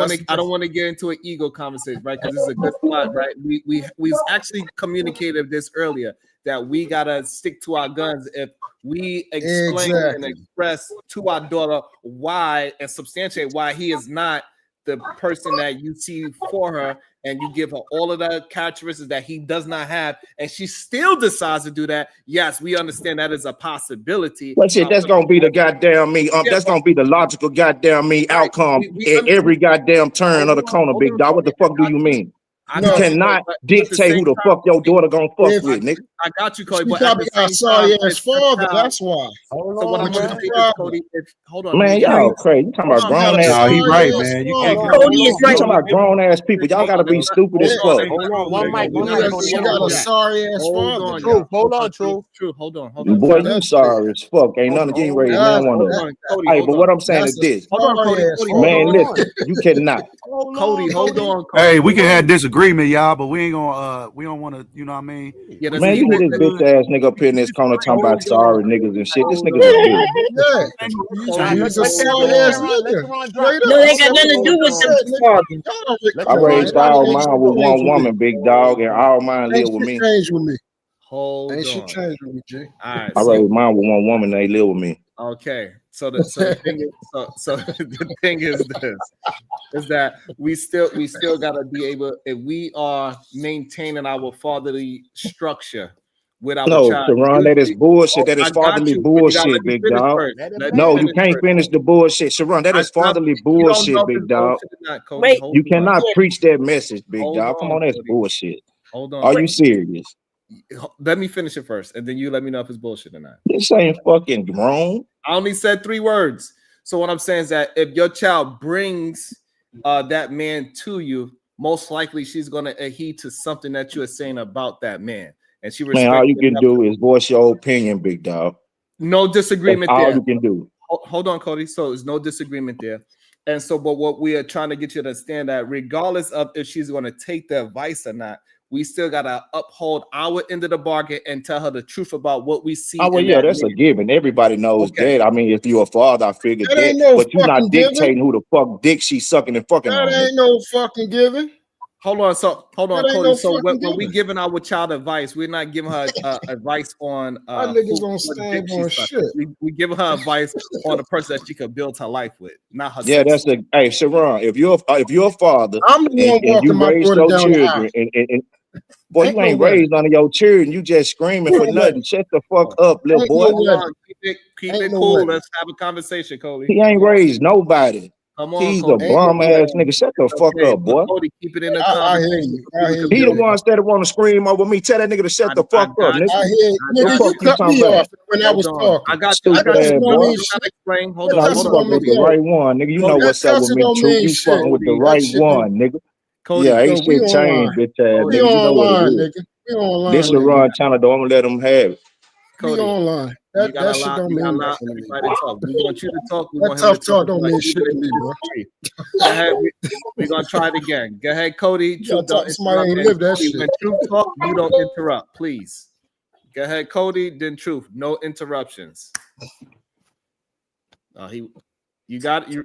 All right, let the best father of the world of the year talk, big dog. Let's hear his shit. Look at it. Hey, see, you talk about, you hear the dumbass idiot. He wanted to talk. He wanted to talk all the time over top of people. Yes, ma'am, you can. Okay, because what I'm saying, Truth, I disagree with you. Because you're saying that if she don't follow her father's, advice, then the father must be ain't shit, and that's false, right? You can only give her advice, hope that she take it, but if she don't, do it like Sharon said. Sharon said he talked to his son. His son don't want to follow certain rules, so he'd stand on his rules. His son is doing what he's gonna do, and we all saying that his son gonna end up coming back to him. So all you could do is just hope that everything go well, and she will end up learning the truth later. But it doesn't make a parent a bad parent. No, so that's what me and Sharon was up here talking about. Sharon know where I was coming from. We had conversations like this so many times. The point I was making is, if you have a relationship with your child where she comes to you, most fathers are not talking to their children all the fucking time. Like, most fathers not, their child is outside doing whatever, sucking, like he said, sucking all types of dicks, getting fucked, all types of shit. And they don't know shit what their daughter doing. They don't know where she at, where she going, how she doing it, what skirt she got lifted up, none of that shit.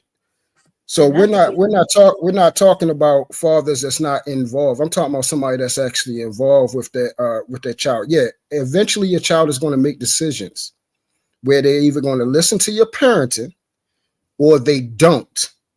what me and Sharon was saying, if they don't, usually they don't. Because I snuck around. We all sneak up. Like I knew my dad was very active, and when I realized I don't know why you didn't. This is what I'm saying. I don't know why you didn't. Why. That's what children do. Children. That's what you. If you're gonna lie and say that you did everything your father and mother told you, then I don't think anybody gonna believe you. No, I didn't say. See, this is why I said we're conflating two different things.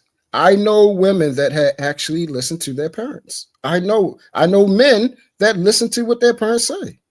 Did I know? We already know Truth ain't do it, because I wouldn't have been in the shit that I did if I actually listened. We know Truth ain't do it. But is there a possibility? Did I do better with my children versus how my parents did? See, I was a latchkey kid. That's why I didn't listen to, because I was mostly taking care of myself. But see, the difference is my children, what they do, they came home to either me or their mother. That's a difference. So it was somebody always did that too. I came home to my mother, right? I don't know what happened. What you mean? What happened? We are human beings, and those of us we still didn't listen to 100% of what our parents told us, because we're human beings. But especially when we become adults, even if we listen verbatim when we was children, once we became adults, that's when we really decided, hey, I'm an adult and I'm gonna do what I want. Thank you, Dad. Thank you, Mom, for the advice. I'm gonna do what I do. I mean, and I think now we on the same page, and that's what he was. Yeah, we're all ain't the same. We're all ain't the same. I know y'all want all us to be. That ain't what the fuck he was saying, nigga. How the fuck you figure that, Sharon? How the fuck you figure that's what he was saying, nigga? Cody, if you let him, what the fuck he was saying? Cody, if you let him, Cody, if you let him finish it, that's what he was saying. This nigga stupid as fuck. This boy up here from Baltimore is stupid as fuck, big dog. Do you hear me? This is a dumbass dude. He dumb. That's fine. Hold on, let me read the damn super and no shit in the world you smarter than me, kid. Stupid ass nigga.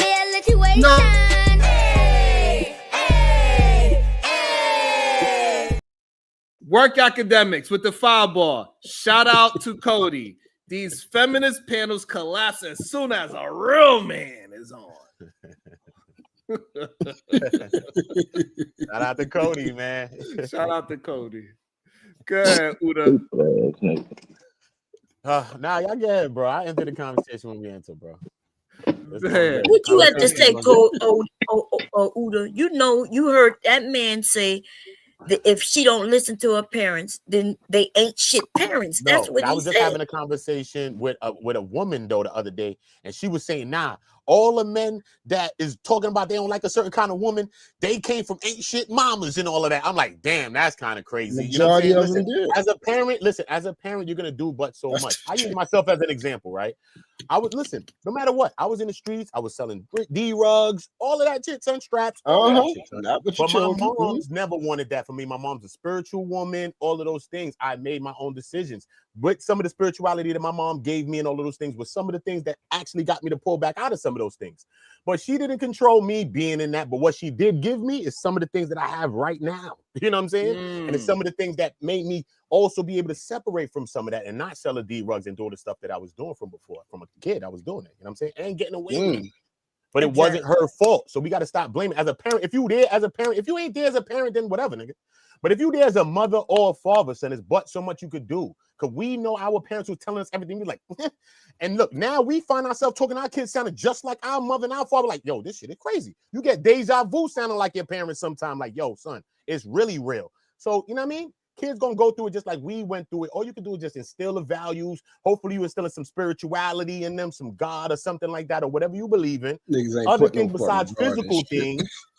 But like True said, establishing that communication is real though. You know what I'm saying? If you got that communication, but just because you communicating, that don't mean I'm telling my moms about I'm slapping something. She know I got my, you're not talking to your parent like that. You know what I'm saying? So you'll never know what your kid is really, really doing unless they go viral or some shit on social media, bro. Not great points, and that's what we really say, and we all are back to the same page. I like to say it right here. Hopefully, Cody, the true masculinity, don't curse us out right now. All I can say is this right here. I told both my kids straight up. It's like, look, I'm gonna put these principles inside of you. I'm gonna give you these mind frame, whatever the case may be. But you still gonna do what the hell you gonna do, regardless of what I say. Right. I just make sure you do what's best for you in whatever situation you put yourself into. Yeah. That's all I can say. Agreed. I think we all in agreement with that. I think. Whew. It's all good. That's all good. That's how we get it though. Because look, some of the realest friends we met, I'm from the hood, son. But some of the realest people you met was like that. You went through a thing, or you never rocked with them the whole time through school, through the last year. Then you talk to them, you be like, yo, what up? They're like, yo, when your birthday? The same day as yours. You be like, where you from? Around the corner from you. You be like, what? The whole time. So sometimes we go through that to get to it, but it's all good as long as we get to the conversation. I agree with that. Like, hey, Sharon, I can't do it. Act like we these star-studded ass, or we had star-studded ass parents. I can't do that shit, man. Yeah, I ain't gonna fake or lie. And I can't do it. Yeah, listen, bro, niggas know people was not. Niggas know nobody know what the fuck was going on, or niggas had drugs in the house, and ain't nobody know shit. Right. Parents didn't know shit. They wasn't asking about shit. They wasn't inquiring about shit. They was worried about paying bills, getting money in the house, making sure water stayed in the house, making sure clothes was on the back, making sure you had fresh shoes and clothes. Right. Wasn't asking how your day going, what you did out there. Did you see somebody's head get blown off? All that shit. Nobody ain't asked shit like that. One no father in them houses either, though, big dog.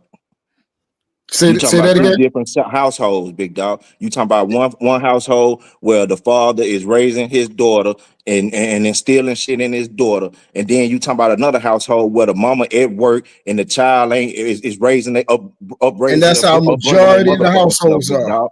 You talking about two separate households.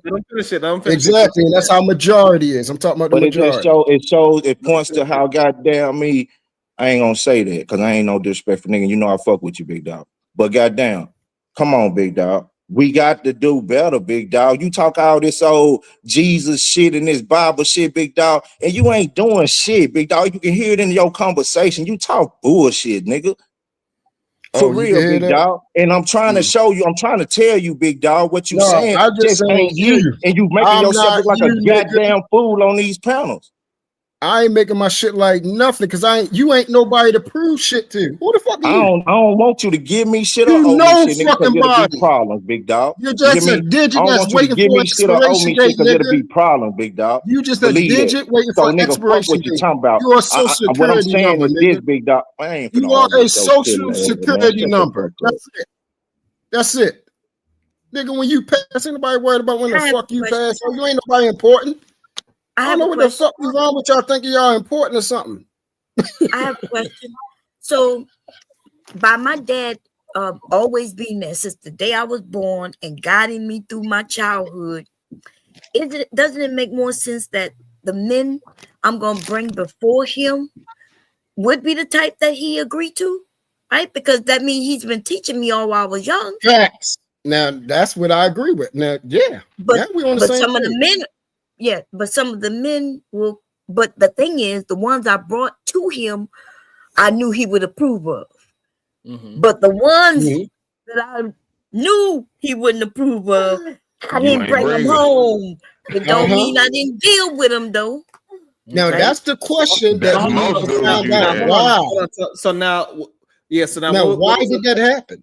Right, and what is the that's point? the question we need to That's the question. Because it's Earth, motherfucker. It's America. We live here, and life be life, and shit go on out here, nigga. Okay, but also with that being said, it also showed that she knew who was to play with, exactly, Sharon, who was to marry. So that means you knew he did his job. That if you want to go in and test the waters, we can do like that means See, and that right there, Bon. But y'all ain't saying shit though. We are saying something. No, you not. You just said what the fuck I told you an hour ago, nigga. We agree with you. We agreed with you a half an hour ago. Don't have a father. You had to think about it. It just came to you. Y'all the smart motherfuckers. I ain't did shit. Directly against their father. I don't know shit. We agree because you just chose to do that on your own. Like you said, that wasn't because of your father. You just chose just to do it. And that's the point. The point is we're adults, but the thing is, the person who got to marry this man and be with him, is the daughter, right? So I knew which men not to bring in front of my dad, but like I'm not understanding like what y'all saying, because I get to choose who I'm gonna be with. Right? If I want to be with a thuggish type of dude, and that's the lifestyle I think I want, then that's what I'm gonna do. All right, And so no I matter hear this. This is basically what I'm saying. So you have a great relationship with your father. You want him to be at your wedding, right? I mean, well, he was at your wedding, right? Because you're married now. Right. Okay. So right. So he walked you down to the aisle with the man you're currently married with, correct? Right, Mom? yeah. Right. Okay. So that's my point. So obviously he approved of that guy he was gonna approve anyway, because I'm his daughter and I was an adult. Oh, he was gonna go with whatever way. My dad was gonna walk me down the aisle because he's my father. He gonna support me, whether it was good or bad, because he's my so dad. that's where man Sharon. Right. Okay. So that's where man Sharon is. This is where we're saying we're different at. If Sharon is not, he's saying he's not going to walk down the aisle with somebody he directly disapproved his daughter being with. And neither am I. I'm not going to do that. She can choose him. She can fuck him all she wants. I just ain't doing it. Is that what you say, Sharon? You're not going to walk your daughter down the aisle? I'm glad y'all think that means something. Yeah, to me it does. She'll replace your silly ass too, nigga. To me, she'll let her mama walk her down the aisle. I ain't like you. I'm a man of my word. Way. You ain't raised the motherfucker. I'm a man of my word. I got rules in my house. I ain't like you. I ain't like you. You ain't raised her. She gonna let her mama walk her down the aisle. Yeah, bro. Stupid ass boy. We can't just do anything. We can't just do anything up here, kid. I'm gonna support her. I'll probably be disappointed in some ways as a father. Of course, you will be. Y'all probably would walk your son down if he was gay down the aisle too. Y'all probably do that too. I don't know. Yeah, if my son was gay and he was getting married, I would walk him down the aisle. What's the problem with that? It's his life.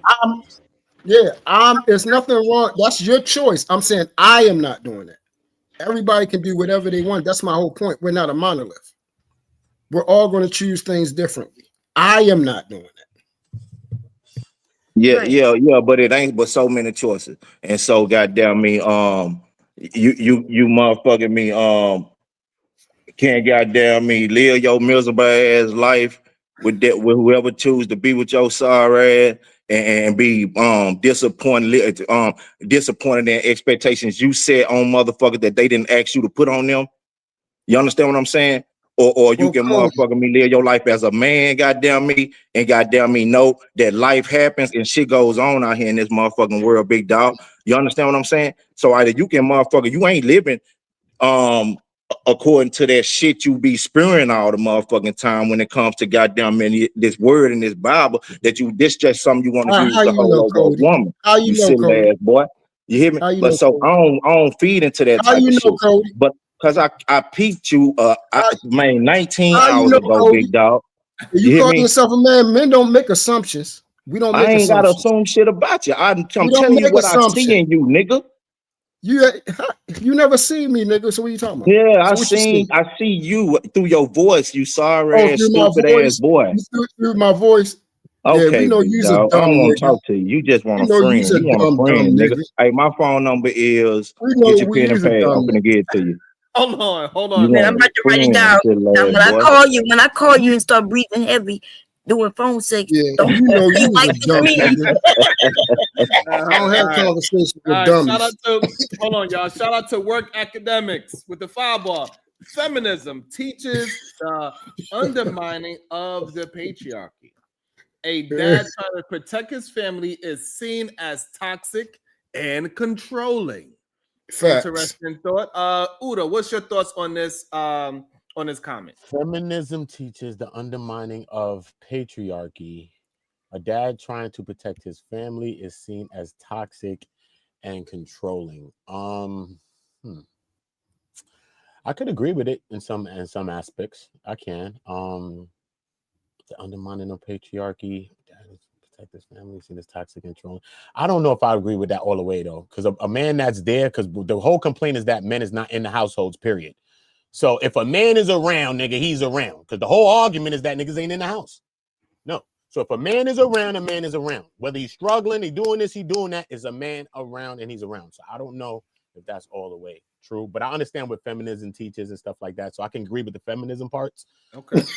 But if a man is in the family, a man is in his life. Okay. Bomb Cherry, what is your thoughts on this comment right here? Feminism teaches the undermining of the patriarchy. Yeah, I guess feminism is saying, hey, we don't like this patriarchy bullcrap. But as far as calling a dad who's around toxic, like that's not what I see. And like I said, a lot of people, like, I agree with Uda, based on what I'm hearing, right? Not what I saw, but what I'm hearing. A lot of dads wasn't there, and therefore they wasn't there to be toxic, right? They just wasn't there. Exactly. And so Sugar Bum, I was gonna bother Sugar Bum about what she just said. I'm gonna leave Sugar alone. That's my baby girl. Creator, you there? Creator's not there right now. All right, KT the GOAT, you there? Yeah, I think everybody already said it. It seems like so far Uda and Bomb is in agreement with the first half of the super chat, but the second half they're not agreeing. And what's your thoughts on this comment right here? Same thing. They've already said it. I mean, the first sentence is true. Feminism is about like undermining patriarchy. Both of them are like the best way is this way, and everybody has their own way. But yeah, that's agreed. The second half I don't agree with, because that's not about patriarchy or anything, to be honest. I don't know where the second comment coming because fatherhood is not necessarily about patriarchy, right? So yeah. Okay. So are we all in agreement to that? Like, hey, feminism is actually attempting to undermine patriarchy. And so, okay, my next question then would be, do we agree with the patriarchy? Starting with Uda, do you agree with patriarchy? You on mute. Do I believe in patriarchy? Agree with it. In the whole sense, no. But probably if I do believe in parts of patriarchy, I'd probably believe in parts of the feminism as well. So I don't really believe in the patriarchy. Not really. All in the wholesale. No. Okay, Bond. I'm a feminist, so I don't believe in patriarchy. Okay. What you mean? I'm a feminist. I believe that humans should have rights, and this idea that men know what's always right for a woman is ridiculous, right? Okay. Now I love men now. That just because I'm a feminist, because people hear me say that, Vicky, calm down. Calm down. That's my grandson playing drums, y'all. Anyway, yeah, I love men, right? So I'm not against men. So, but when men hear me say that, they automatically think, "Oh, she hates men." Now I love men. Okay, so let me define the patriarchy, right? So it says a system of society or government in which the father or eldest male is head of the family, and descent is traced through the male line. So you still disagree with the patriarchy? Yes, because that's not all it is. That's a simplification, but we know that patriarchy is men setting forth gender roles, telling women that they need to be barefoot and pregnant in the kitchen. They shouldn't work. They shouldn't be able to vote. They shouldn't, that's what the patriarchy is. But I'm if a man is in the household and he's able to be the leader, then he's the leader. Y'all said that earlier. There's no way my mom could have took leadership from my dad. Okay. Even as broke as he was at times, because he was a man and he was leading the family. Right? Shout out to Cellulite Pocket. So you grew up in a patriarchy household? No. My dad very much respected my mother. So what I'm saying is that in the true sense of the word, it doesn't mean disrespect a female, right? So Yeah. But was he the lead? Was he the leader of the household? I guess. When it was something that dealt with things he led with, yes. And there was times when my mom had her position when she, like my dad didn't know how to read and write. So I mean, my mom took care of that kind of stuff, you know. Mm-hmm. And so, Okay. Yes, she so should. they was a team. I know the way how Bob said things, right? I know. She didn't No, even but it's the truth. Right. You Right. know? No, Right, yeah, no, that's the point. Yeah, that's a Yeah, good point. It's absolutely a good point. I like it.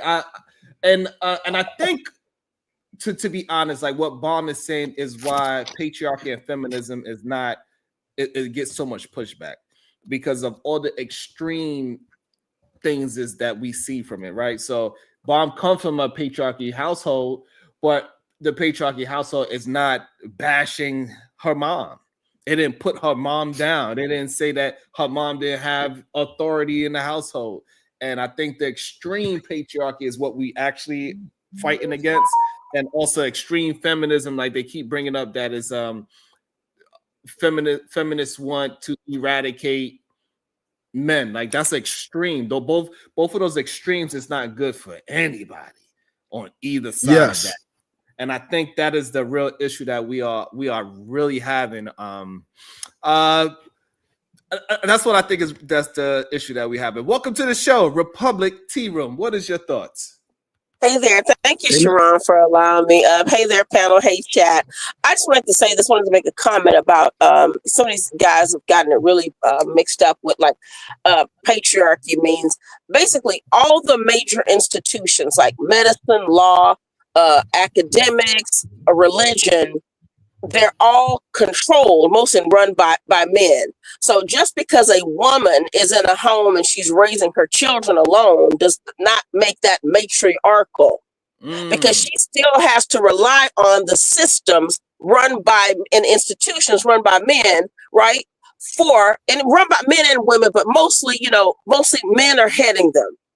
So that's what that means. So that situation might just be focus on the woman, so it's matrifocal. They never know what they're talking about, so they just blurt out things. And also, just because something is when they make a comment like it should be run by, let's say, a patriarchy, I notice even the men who have a lot of power aren't the ones even talking about patriarchal and needing to run women. It's always the men with the least. And that's what I've noticed, because other men understand that they depend on women to be the mothers of their children, and they have to cultivate an environment to make it safe for women to raise their children. So all the men who do the most talking are the ones who understand this the least. And they're the ones causing a lot of problems because they're forwarding a lot of bad ideology. But I wanted to say that. That was really good. That was really good clarity. Go ahead, True. Hey, can I say something, Sharon? I want to speak on that. Okay. Hey, I think y'all kind of view patriarchy and matriarchy wrong, big dog. Okay. Because I the way I view it, I think the matriarch is the wife of the patriarch. I think once the patriarch is gone and passed on and a transition or whatever y'all like to say, the matriarch takes place, steps up, and becomes overall the patriarch's thing, all that he surveys. You understand what I'm saying? So look, once that's why you come to the point in time where it went to Big Mama house. Because Big Daddy was gone. You understand what I'm telling you? He had passed on. And she became the matriarch of all his things, of all his children, his motherfucking grandchildren, his goddamn possessions. You understand what I'm telling y'all, big dog? Yeah. And I think that's what Republic Tea Room is saying, right? She's saying that actually, go ahead. I'm sorry, Sharon. Please keep going. I was actually but keep going. I'm sorry. I didn't mean to interrupt. No, it's fine. Go ahead. Jump in. You can jump in. Yeah. So out I'm gonna say Cody. So what I'm gonna say is I'm gonna disagree with that because much matriarch or that just means like maternal, patriarch, paternal. So it just mother, father, woman, man. So a woman doesn't necessarily step into a man's place. She's still a woman. It just means that now she's just doing just what a woman would do. But the men in her family, they're still looking to they still look to other men as examples. She still can't. She can only guide her, her children just to be good people, right, and to protect them like she's supposed to do. That's what a parent is supposed to do. But I think that men are still going to have to operate in masculinity and in manhood. Just because they have a mother raising them alone, they still will seek out manhood. So she can never be a man. Just like we a man agree. can Right? never be a woman. I don't think we agreeing. I don't think I said she was being a man or whatever. I'm saying when I said step into his place, I meant the definition I gave you after I said that. Everything I said after I said step into his place, which was hold responsibility over his children and his worldly possessions. Matriarch. Right, but she was already doing that. And again, Yes, that's why I said in the beginning, though, young lady, if you would listen, in the beginning, I said, I think they're married to each other. I think the matriarch is the patriarch's wife. That's what I said, my girl. Yeah. Right, and that's what she disagreed. That's what she disagreed. If he dies, but Cody, if she leaves first or she passes, he's not stepping into a woman's place to raise his daughter. He's still a man.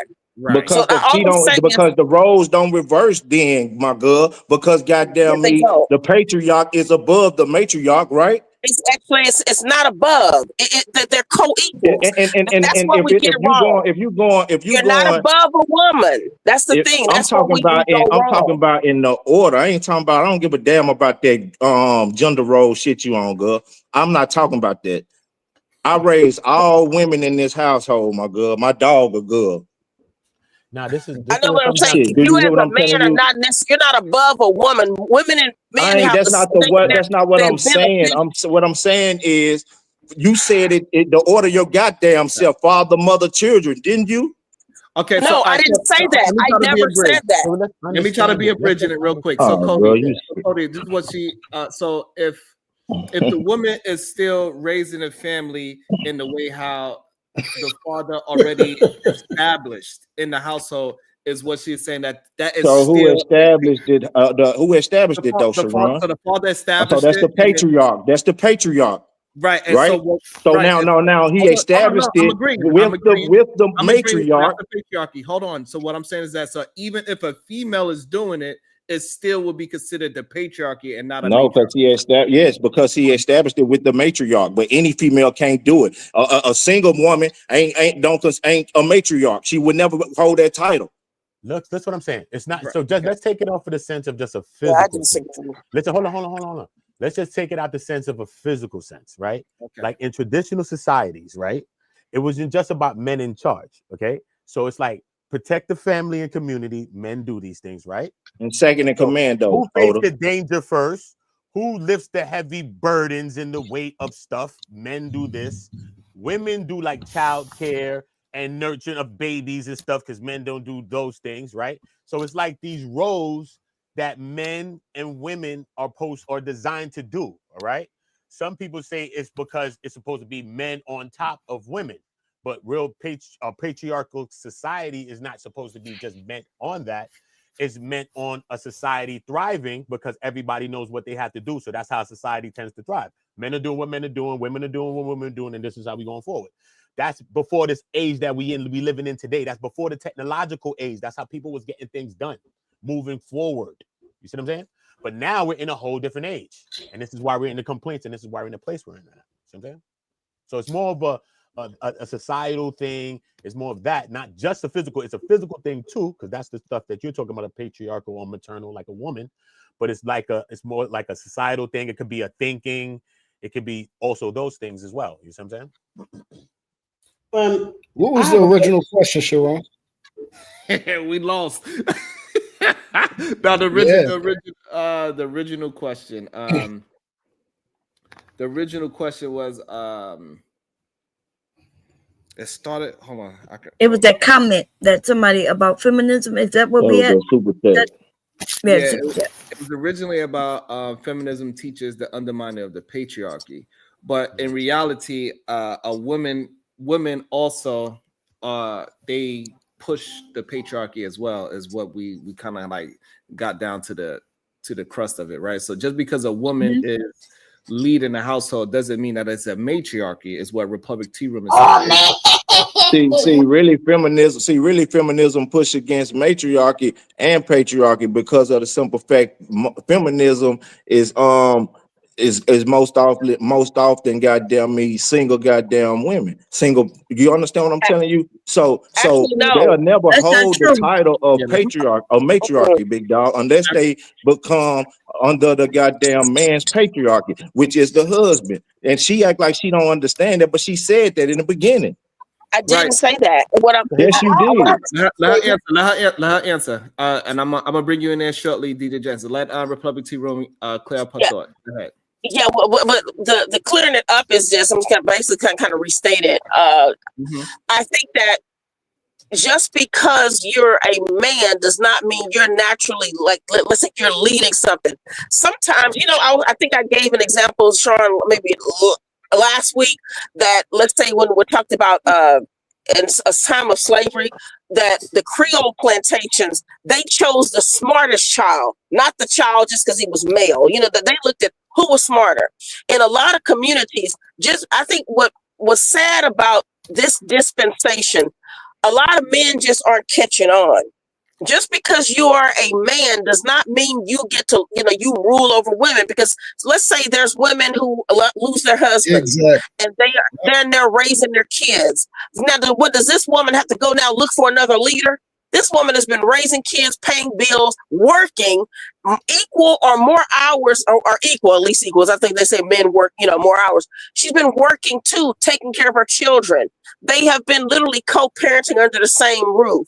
So I think women do look to men, because men have strengths and women have strengths, but we have differences, but our differences are beneficial.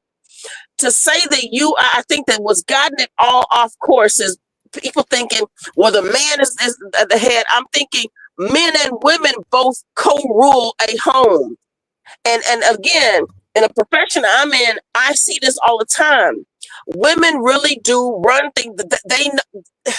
I'm telling you, listen, I think Black people especially, and I didn't want to have to go here, but I think we get it off course, maybe because Black men have felt in a way like that they have not had the power that they think they should in this society under this patriarchy.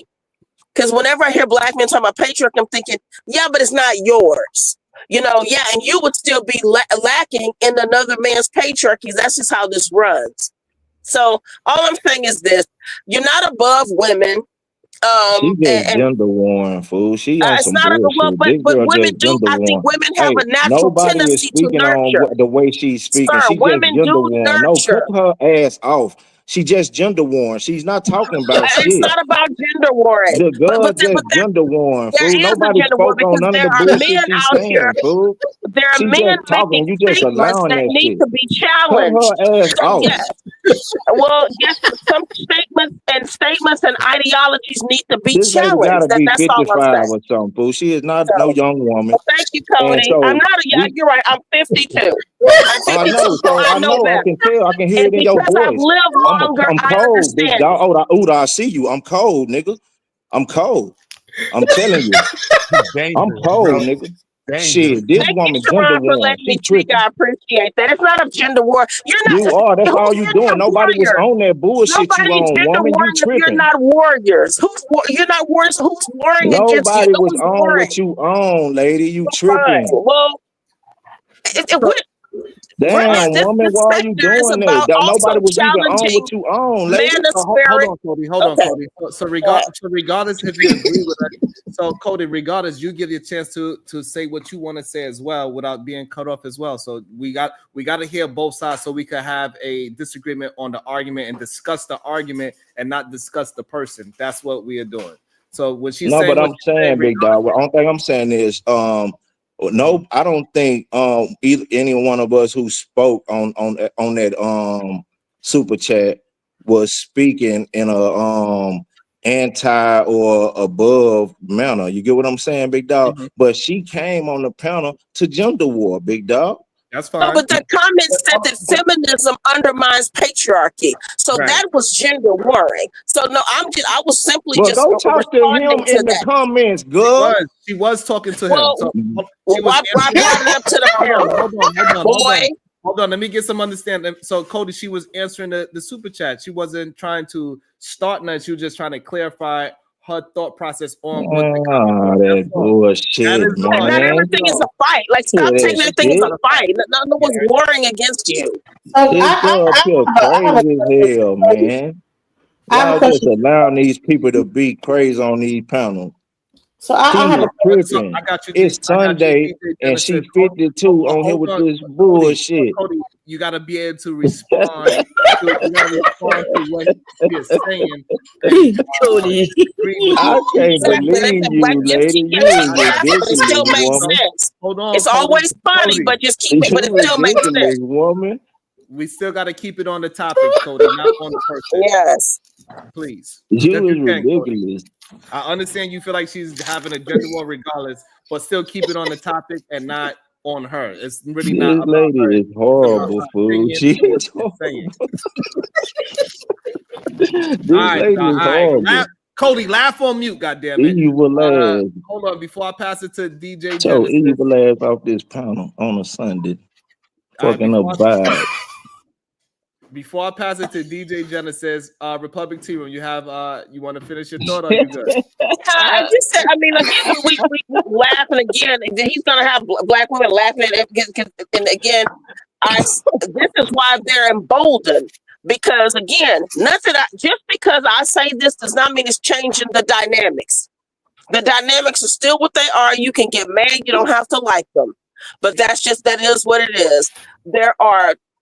There's still the fact that we do have, like, when I say roles, but other people have to chip in and play different roles sometimes. But just because you talk about feminism, I see black men are the biggest feminists I've ever known, especially in these sectors when they blame the woman for a lot of things that they went wrong, and they keep talking about some type of patriarchy that they really don't have, because the dynamics don't exist in this community like that. So when you have a lot of women raising children alone, you can't still come in talking about, well, it should be this way, it should be that way. Yes, I agree. 2 parents should be raising children. I think that is the order, 2 parents.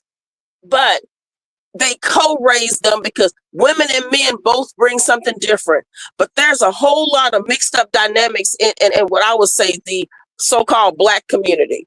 So I'm not gender warring. I don't have to. We have I can look online every day seeing black men blame women for putting them out of homes that they didn't have and all this kind of stuff. So that's the real gender war. I just wanted to say that. Thank you. Thank you so much for that clarification. Imperious with the 2 ball says, Cody looks like a Temu Marshawn Lynch. LOL. God damn it, Imperious. Welcome to the show, DJ Genesis. All right, was that a cracker? Was that a cracker?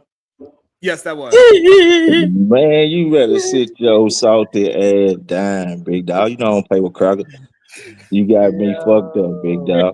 You know I don't play with no crackers. In the same sentence is funny though. Cracker and that's funny. Yeah, that was funny. Stupid ass. All right, go ahead, DJ Genesis. I just wanted to address the feminist movement and the difference between the white feminist movement and the black feminist movement. The white feminist movement was really based about being able to vote, running for office, and being able to work because they were not allowed to work. They had to stay in the household, etc. The black movement was not the same. It was more about racial inequalities that were going on, classism, because they were actually working. Both feminist movement, black and white, were started by married women, not single women. So I think that a lot of the time when we start to conflate feminism, we think that it's just a bunch of single women that's like kind of like maybe some butch lesbians that are just starting this movement. But these are just married women that were trying to have equal footing in the workforce and different things like that. Black That's women false. had way different issues than white women did, and I think they were conflating and combining the movements and trying to make it seem like it's the same exact thing, but it's not. And so It was. Yeah, it I'm was gonna not say she ain't said shit, and it Hold don't on, matter. let her Crips, say it. Crips But hold started on, off Let let her her with land, bro. say trying to Let it. her change land. the Hold on, community, Cody, but and Let let her now her what land, let they her bro. say doing it. to it. Hold on, Let we're her gonna land, give bro. the No, people nigga, listen to to this, their Church Ron. Let me points. say this. Crip Hold started on, you off said, as trying hold to save the on, hold community, on. and Cody, say it after she finished. After she finished, Cody, let her finish, and then when you could answer the whole thing, Cody, let her finish it first. So I got you, I'm Cody. I saying got that you. She is Go ahead, wrong. the Genesis. biggest misconception is that feminism is ran by a bunch of single women. Most of the people that I see, even in the black community, that are huge feminists, are married women. Okay, because They have men also, right? Men. Princella Clark is married.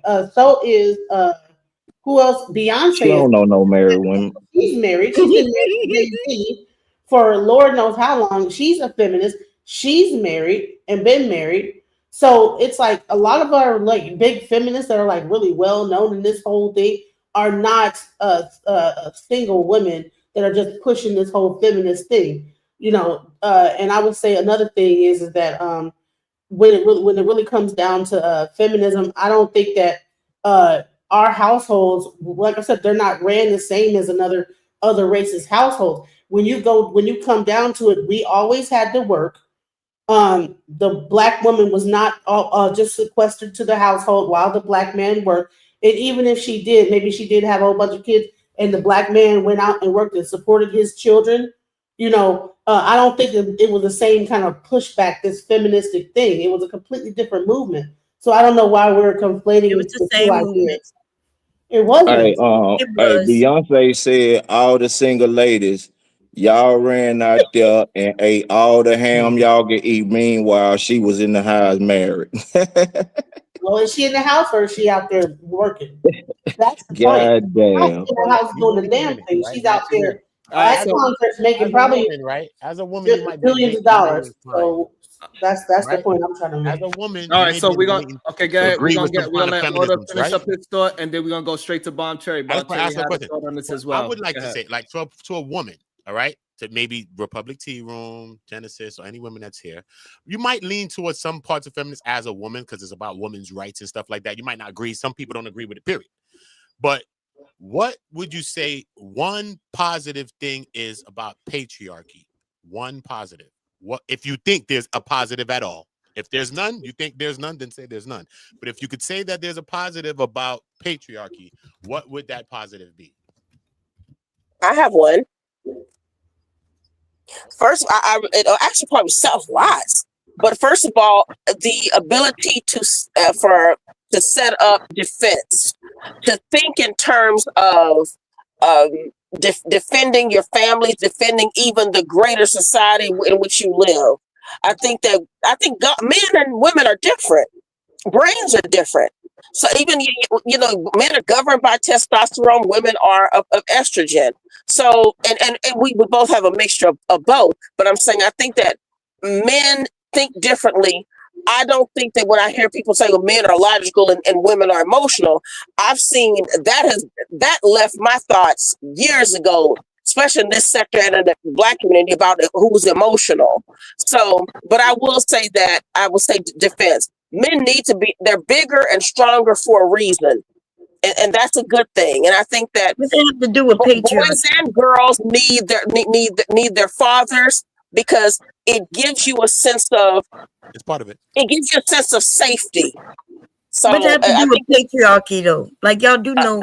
he asked what was this question again? Did I not say patriarchy? Yeah, it Because I does. know That's part of it. That's part of it because okay. No, but remember, that's men have not. roles and women have certain roles, right? Because No, that's what it's all about. Some things, you know what I'm saying? no, It's no, about the no, no. roles. It's about men are stronger. Men can defend. We the first are going to go run to the danger, right? The women are No, going to take care of the no, Well, children. They're going to nurture the children. This is parts of no, patriarchal no. but societies, right?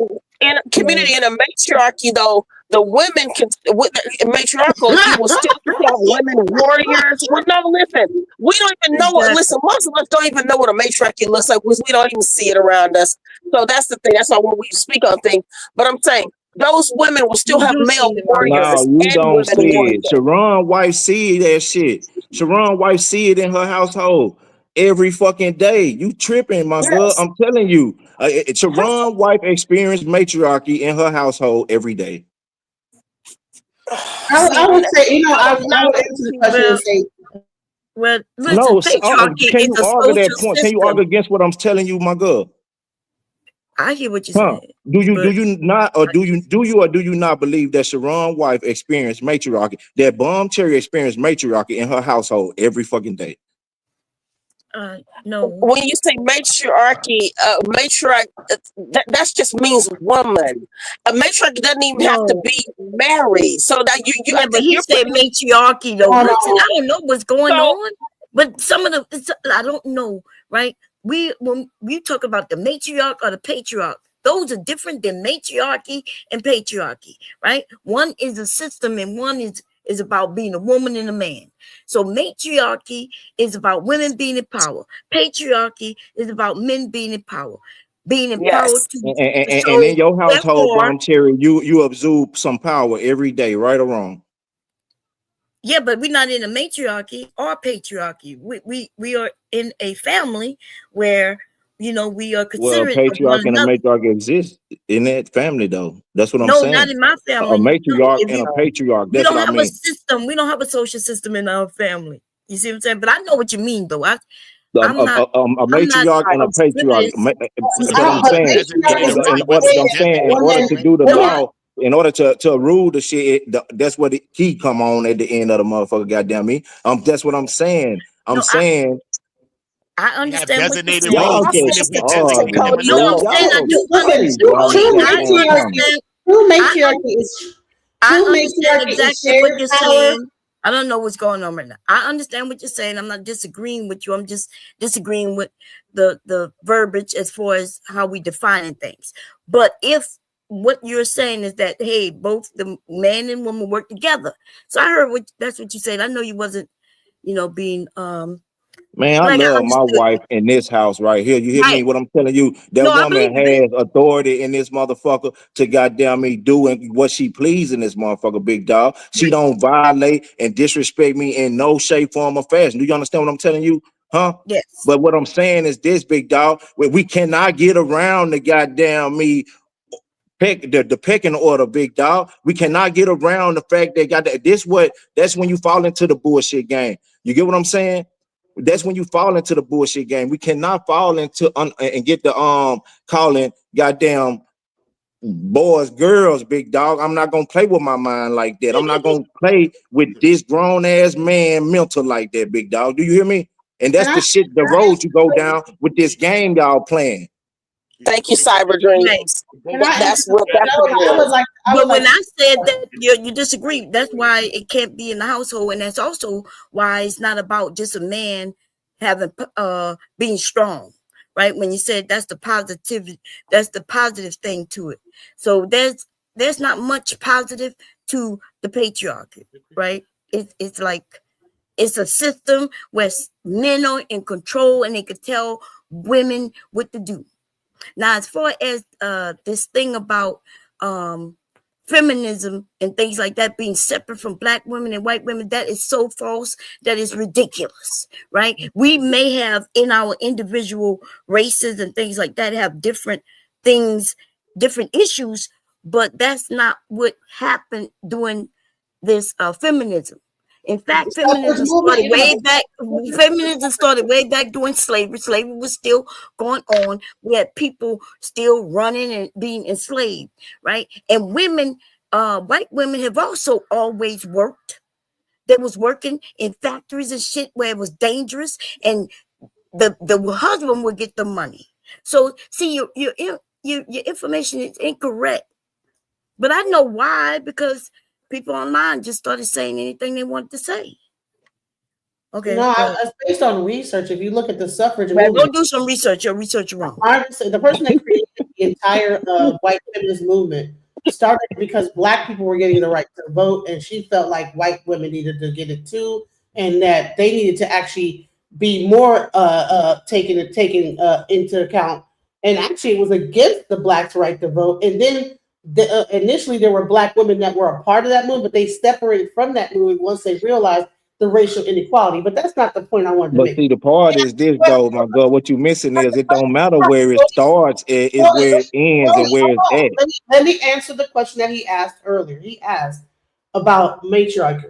A matriarchy system is actually about share. It's not saying that the woman might be in power, but it doesn't. Well, that's all I'm speaking toward. That's all I'm speaking toward. I ain't speaking about nothing else in that But shit. the difference is in a matriarchal society, values like empathy, cooperation, and community are. Well, I don't mean shit to me. I was just speaking toward the woman having the power. And in a male, and also it will say shared. They tend to be more diplomatic in sharing responsibility and sharing the roles in the society. It's not saying women are just the center of it all and everybody got to fall in line. No, a matriarchy is more based on a shared That goes back to what I said in the beginning, though, my girl. Y'all don't listen. I said I think that the patriarch and the matriarch are married to each other. I think that is a marriage. No, what I'm saying is that, Your single ass won't get it till you get a man. But yes, Then she you will will be, experience because if matriarch. she's even without a man, Cody, she's still maternal woman. That's what that means. Now I listen, don't want to hear that shit. okay, but Listen she's to still me. with, They're okay. married. So we They go talk about together. Cody. Listen, They go someone made a together. good point.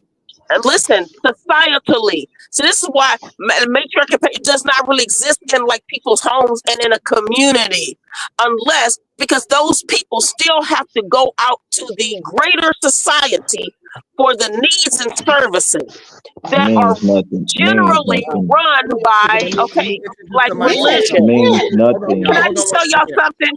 Yes, hold on one Sharon, second. may I say one more? Okay. Hold on. Let me just see who this person is. Nickname. Speak your mind. Hello. Who is that? Nickname. I'm not sure. This is my first time seeing him. Nickname. Who's that? That's your name. That's what it says on the thing. What's your Kick Rocks? Who is this? Taking too long, homie. Who's McMahon? All right. So yeah, he's not trying to have a conversation. Yeah, all right. It's a corn bomber. Yeah. All right. So let's get back to it. Good day. Stop the cap. We're gonna let Republic Tea Room finish her thought without interruptions, Cody. Without interruptions.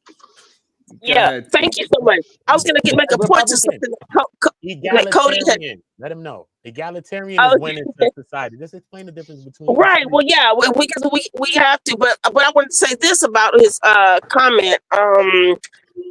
Goodness, no, he was saying that that's why we have all this confusion and stuff, and men want to be women. But guess what? In a patriarchy, we're still going to have people who have confusion. So that this does not mean that just because it's matriarchal or let's say a woman leading the household that you're going to have more incidences of that. I didn't say that. Okay, I know. Well, but you felt like this is why because this women raising kids with this matriarchal. You don't know how to listen. Oh, silly ass woman! You too old to not listen. I didn't say that. You don't listen. You don't have to call names. You don't know how to listen. Defeat my points with better points. You don't need. I don't care if you call me names. I'm glad to have lived to this long. That's a blessing. So what I will say also is this. So listen, the greatest form of what I would call, even let's say we talk about misogyny, is a man saying he's a woman. So the reason we have this is because mostly this is not woman led. It's proof that it's not woman led. Women cooperate with men who they find competent. Just because you're a man does not mean you get to lead or that you're supposed to lead. Nobody said that. You just talking, lady. I'm not. How about this? I am too, but I'm making just common points because these are things that have been stated. So Cody, it's not. When was this stated, though? When was this stated? But these are generally held thoughts and narratives. You got in these communities. You up I'm an not argument and came to the panel with this motherfucker. Girl, nobody stated this shit you saying. I did. That's okay, Cody. Yeah, but even if you read some of It's not the okay, stuff that, Sharon. and I read Sharon, Miss Republic, I think you should just drop it because this back and forth with Cody it is not productive. Just, but only came up here to say I'm sorry to cut you guys off. Happy Sunday, happy panelists. Hi, Mr. Bracy, how are you? How's my mic? Thank you, appreciate you. Okay, I'm about to go to church right now, so I just want to step in and say that matriarchy is actually older than patriarchy. Matriarchy rule was only through, if we look at England, that's a great example of matriarchy rule. What's wrong with this man? What is wrong with this man? Go ahead, Okay, so matriarchy and patriarchy does not belong in the household. It has never played a factor in the household. It's societal based only. Rulership. During matriarchy, thousands of years, they still had male soldiers. They still had kingdomships. Patriarchy still also had women rulers. If you look at the historical facts of Greece and Rome, they still had women priests and rulership. It's just these terms are for society to keep it in structure. All societies have to have some form of structure. Now, when you're dealing in the household, both male, before there was the dollar bill, before there was paper currency, both male and female worked together for the greater of their household. Gender roles is a new phenomenon because now we are dealing with paper money. We don't have to go out and till the land. We don't have to go hunt and do all these things that we used to do. So that's all I want to say. I think that we are causing tension between each other unnecessarily because we want to put these terms where they don't belong. I like it. Shout out to you for bringing some straightening. Shout out to you for bringing some straightening. Shout out to that. I agree. Shout out to that. Yeah, I think some of us had already said that, but yes, I'm telling you, thank you, Bomb Cherry. Hey, shout out to Bomb Cherry for being the realest motherfucker on the panel, big dog. Hey, shout out to Bomb Cherry for being the realest motherfucker on the panel. All you other motherfuckers just if you lame guys as hell, agree with just that, then saying why are we anything. using it? Are you serious? You can't use fucking it be real. as derogatory Shout out to towards Bomb each other? Cherry, big dog. Thank you. But because I'm not using it as derogatory. No one's But we hear we listen. You gotta understand. This conversation is not new. This conversation is not new. I know it's not. I get that it's not new. hear these terms thrown out all the time. Now, if you guys agree with what I just said, why are we still using these terms? Saying that women are under men or men are better than women. Nobody was saying that. All right, hold on. Let me get some. So, Cody, the fact that nobody said that, why is that a point that you want to bring up? Because they keep talking this bullshit ass gender warring ass shit when we was not on that shit. We was having a good decent conversation, big dog, about goddamn before this whoever this stupid was in the chat.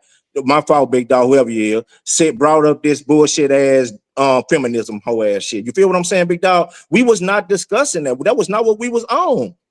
And now they stuck on this fucking chat on this super chat for an hour and a half, big dog. Are you fucking serious? I have a question. Okay. All right. So that's your only issue? Okay. That's fine. And he's right. He's right. He wasn't talking against women. Like he said, he got daughters, he got a wife, he respect. My dog a girl. Yeah. No, but I don't think Republic even addressed the fact him personally. She was addressing the comment. I don't know why he's taking it personally. Well, we wasn't listening if you don't think so. Go to church. I've been listening for a while. And you've been going back and forth. Exactly, personally. young lady. This woman said, Cody, were you listening or did you just jump on? No, but so Cody, the reason why the comment was even said. Yeah, go your ass to church. So we was talking about you see how disrespectful this man is, and then you wonder why Republic got on here. I ain't disrespected you This yet. guy is disrespectful. I ain't disrespected but you this is so he want women like me, a young woman with money, to follow men like that. I don't want you. Are you serious? I don't want you at all. This is our patriarchy. He don't talk like that. I ain't shit to you. I'm nothing to you. These are the men in our black community that we supposed to look up to. No, you supposed to look up to your pappy. Right? Where he at? That's who you're supposed to look up to, not me. I ain't him. Here's my question. I want to ask a question. Here's a Go question. get your hero from somewhere else, bro. Listen, if a man is working, like say a man back in the day, probably working anywhere from 12 to 16 hours a day, and the woman is running the household, the man turns the checks over. This is what that men used to do. They would work, turn their checks over to the woman would pay all the bills, and keep the household running. I mean, and he would come. But why does that matter? What happens in our house is our house. Why does that matter? No, okay. The reason why is that a point of contention? Why is all these panelists arguing about what's going on in people's households? No, it's not a contention. I'm trying to listen. I'm trying to say, aren't these people working together? Why is it matriarchy versus patriarchy? If one guy is able to work and keep the bills and lights on, and one woman is sitting up here making sure that the house is run right, why does there have to be a battle between this one is ruling over the other? And well, I'm sure that I can see that happening if we was in a different country. Can I land my? No, this is what's been happening in our country before the family. We have just a patriarchy. Before the family was this is capitalism. We got to get this money, both of us. Period.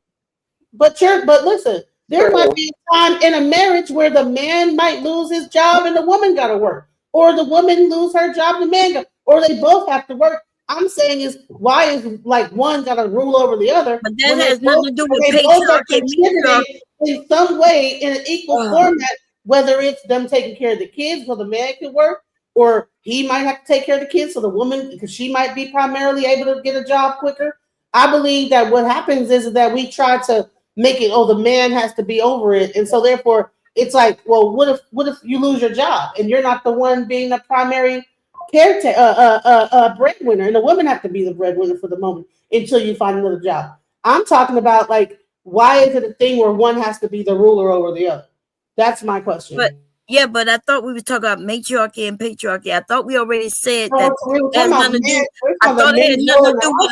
I thought it had nothing to do with the household. I thought we understood that it's a system in society, which means your question is no. The title of this video when I came on here was talking about men, and so I'm trying to understand based on the title, not what it's turned into, is that. If at times the man has to work, the woman has to run the household, sometimes he might lose his position. In the black households, at least we know that the roles might get reversed at any point in time. So why don't no, that's where you wrong at though. That's where you wrong at. It ain't about the roles being reversed. Right. It's about they situations change. They well, he lost his job and now he at home with the kids, taking care of the kids. That don't mean shit. He's no longer a man. But you understand what I'm saying? He's working 12 hours. So and that don't mean that the if he's working 12 hours. You see, that's the point of contention because gender roles have been introduced to society. Gender roles are not that old. But that's about how you conduct your household, though, my girl. You worry about the greater society when it's about how you conduct inside your four walls. You understand what I'm saying? What you eat don't make me shit. What I eat don't make you shit. So how you and your husband operate y'all household, you understand what I'm saying? It's gonna be what better benefit y'all as a family. You understand what I'm saying? Now, fuck the greater I believe society. I'm not talking about you, but a lot of these men who get up here and start talking on these panels, in order for them to have true manhood, they say they got to have this, they got to have that, they got to have this, right? Who told us that being a man, you got to have this, that, and this? Who told us that? Well, that's the greater society. But it's about the greater society told us this. You understand what I'm saying? But then on a lower level, which would be your motherfucking four walls, you understand what I'm saying? It's about the goddamn what is better benefit y'all to progress and move forward in life. Thank you, Cody, for bringing that. A woman doesn't become a man because the patriarch dies or the man dies. She doesn't become a man and take his place. She's still a woman. And if a woman passes, he's still a man. he's going to still help his kids as a man. And that's so we again, agree on that though. right. We agree And on women, and that. again, right. So men don't So look I have to. a question before I leave then. Go ahead. I'm sorry. Cody just said, so he said that's what society put on the man, right? So if the man does not step up to the terms of this so-called patriarchy, why are men holding dear to it, and why are they using it to weaponize against women? Well, you talking about I ain't never even much used them words in my house, in my life, and my on the block, and nothing I ever done in life. General sense. But see, that's them. You understand what I'm saying? People just, you got the goddamn cracker minded ass niggas that goddamn want to live like goddamn crackers and think they want to think like them and shit. I ain't that, my girl. You understand what I'm telling you? I came a long way from where the fuck I was at. Understand what I'm talking about? If I show you where I'm from, you would be like, how the fuck do you exist? Do you understand what I'm telling you? Huh? And that's real life. But I'm telling you, we all got a plate though. We all got a plate. I understand that, but I'm saying I don't want to be the white man, and I don't want my woman to want to be the white woman. So I want to be this what I was born. You understand what I'm telling you? And I don't operate and think as them people. You understand what I'm telling you? So what you're saying is we as a whole, we gotta divorce. We gotta divorce this Western civilization of thinking. We all gotta do it. I don't know what y'all gotta do. I'm gonna do what's best for me and mine. I'm gonna do what's best for me and mine. You understand what I'm there's telling no you? coming together then. Well, who the fuck you're coming individual together thinker. though? Who are together? Tell me who together. How? Tell me who's together. Until we decide to divorce Western civilization and create our own, then what are we doing? Tell me who's together. I wouldn't divorce Only way you can create your own. Only way you can create your own is go establish your own four walls with your own goddamn man and make your own goddamn baby. Sir. We've been doing that. That's establishing your own in somebody else's country. Yeah, so go where Western civilization doesn't exist. So that's how you do it. I mean, you can go where the fuck you want to go. Go to Africa. Go to goddamn London. You can go where the fuck you want to go. I'm gonna be right here in America.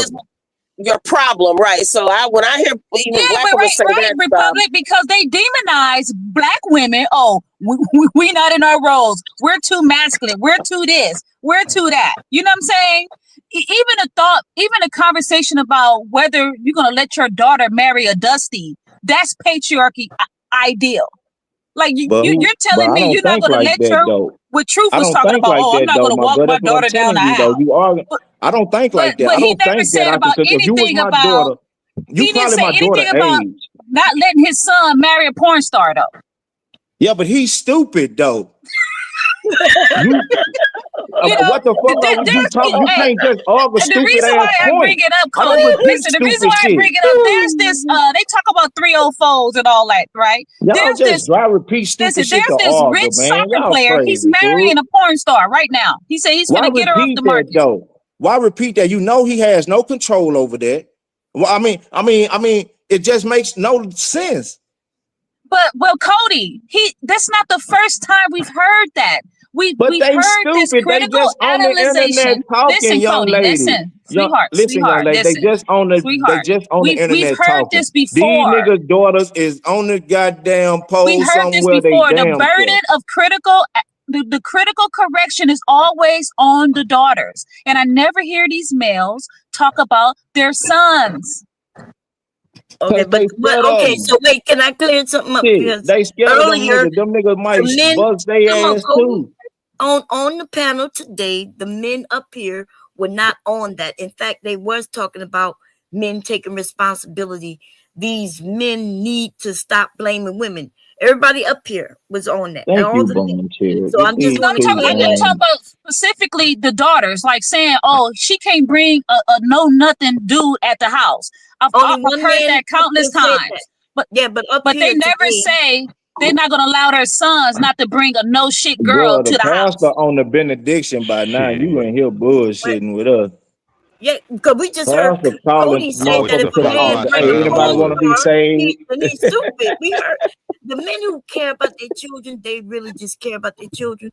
The rest of these men, I'm just speaking towards the critical critique of the daughters all the time. That's all I'm speaking towards. Because we No, want our she's daughters to right. be That is the something, man. culture. Shit, we We're don't want gonna our daughters pretend to that that's fall not the victim to this culture. bullshit. Yeah, but Yeah, today it might have been something, Why but you we're can't gonna pretend that understand that? that's You not think the if your culture. daddy didn't critically right. critique you and just allowed you to roam and bring niggas in and out his motherfucking house and just allowed you to roam how the fuck you want to freely roam, would you respect and appreciate your father for that? That's not what she said. All right, so let me clear it. About to be a situation. Hey, hey, hey. Hold on. Y'all got people mad at me. It says, what up? Good day, sir. Thank you. I appreciate you. And then right after it says, please give me the black woman dancing song. I just did. So I don't want to hear no crap about I ain't played a damn song for you. All right. And hold on. Also, I got somebody in the back. I think I know the person, but I'm not sure. Let me see. Is that you, Reverend Green? Yes, sir. Blessed day. Hallelujah. Amen, everybody. It's a great day in America. Don't be switching up your name. That's why your ass was down there for so long. Never switched up my name. My name is Reverend Green, the man in the high castle. Okay, well, it says nickname. I don't know who the hell is nickname, but all right. I recognize your voice. Also, Yes, sir. Also, we got Work Academics with the $2. See how protecting his family is considered toxic. I don't know if I see that. Yeah, what happened? Yeah, nobody even said that. That's not even toxic. Yeah, I don't think nobody said that. But anyway, I'm glad that we on the right page now. We calm down, you know what I'm saying? And we could come together and have a great conversation. Okay, I just wanted to clear up, the men up here right now. Yeah, they family men. Okay, nobody was going against the women, but I do understand the women too. They're saying, hey, we've been on the internet and the normal talking points are against women, young women, girls. So I understand their point too. But I just want y'all to know the men who are up here, they're not really on that. I love women. I love black women. I'm talking about the ratchet ones for sure. And you hear me? So y'all just be on some. I ain't that type of nigga though, big dog. I'm not no black man that sit around and play the white man game, and I don't do that. You understand what I'm saying? So y'all having the wrong conversation with the wrong nigga. For real, because I'm motherfucking me love. When I say love, look at my eyes. Can you see them? Hey, love, girl. Hey, and Oh, he trying to seduce us. you like me like that? You It's like me like working that? on me. It's working. You It's should have working. told me in the beginning, girl. Damn, look here. Nah, see, I would have you went can't to church with seduce. you. You can't try to seduce us I would have went to church with after you you, done girl. cussed us out. Goddamn. After he done cussed us out, he was nah. Right, exactly. Cursing it out. So yeah, I don't buy that. I don't buy that. I have a question to the men that are married. Hold on, let me just read the super chat. I'm gonna pass it right to you, Genesis. I'm gonna pass it right to. Shout out to the book of RLM with the $2. Cheers to my favorite lady, Republic Tea Room. Thank you so much. Oh, thank you, beautiful. She's so pretty. Thank you, RL. I appreciate that. Thank you. Yeah, but you guys can have it. I gotta go get my Tide money out this bank. Tell the pastor I say what's good. That's okay. The ATM is right there in church.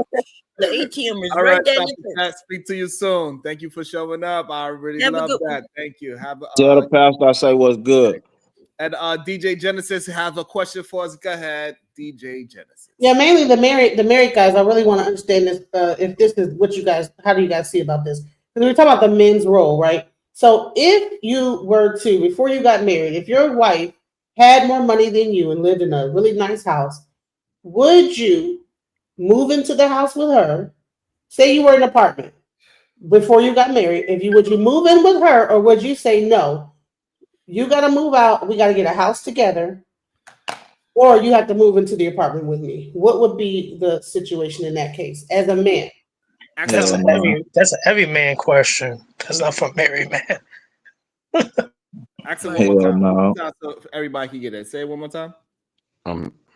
That if you say your woman, she had a better house than you. She lived in like a really nice house. You're in an apartment, you're a single guy. She might have, a lot of women are upwardly mobile because they're always saying we've gotten all the jobs or whatever from the government. But maybe you're living in like an apartment, you're a single guy. Would you then move into the house? If you wanted to marry that woman, would you move into a house with her in her house?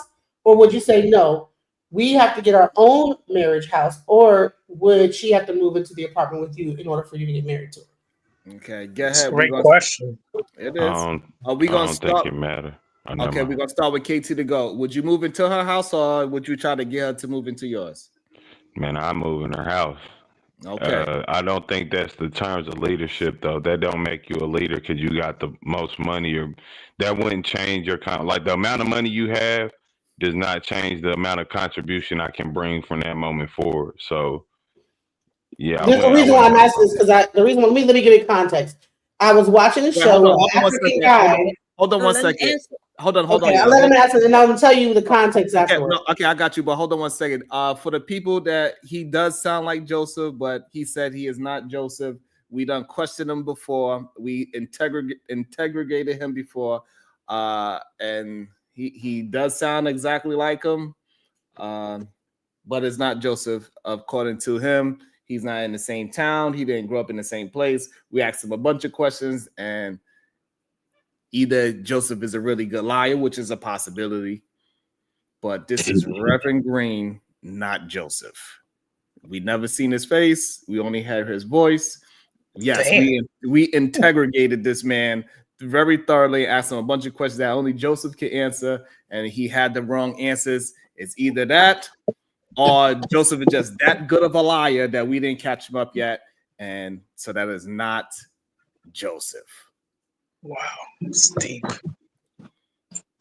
All right, and also I got a catch it. It says no, the song with the sister doing the split, ninja.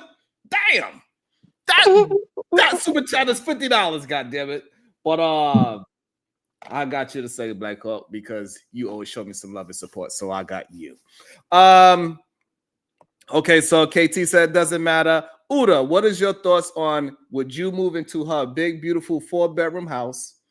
Or would you say, no, I'm not moving in with you because now you think you're leading me somewhere a better lifestyle and I got more living. I got my own office now. No, I don't want all that good stuff. I want you to come to my raggedy ass apartment in Brooklyn with pissy stairs and hallways.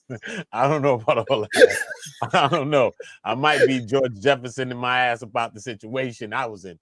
You know what I mean? But I don't, you know what I mean? Like I said, I agree with the brother too. It doesn't impact what you're going to bring to the situation from then forward. But I don't think that should be any situation. It don't make you no less. So which one would you choose? Would you move in with her or would you try to get her moved to your apartment? I think either way.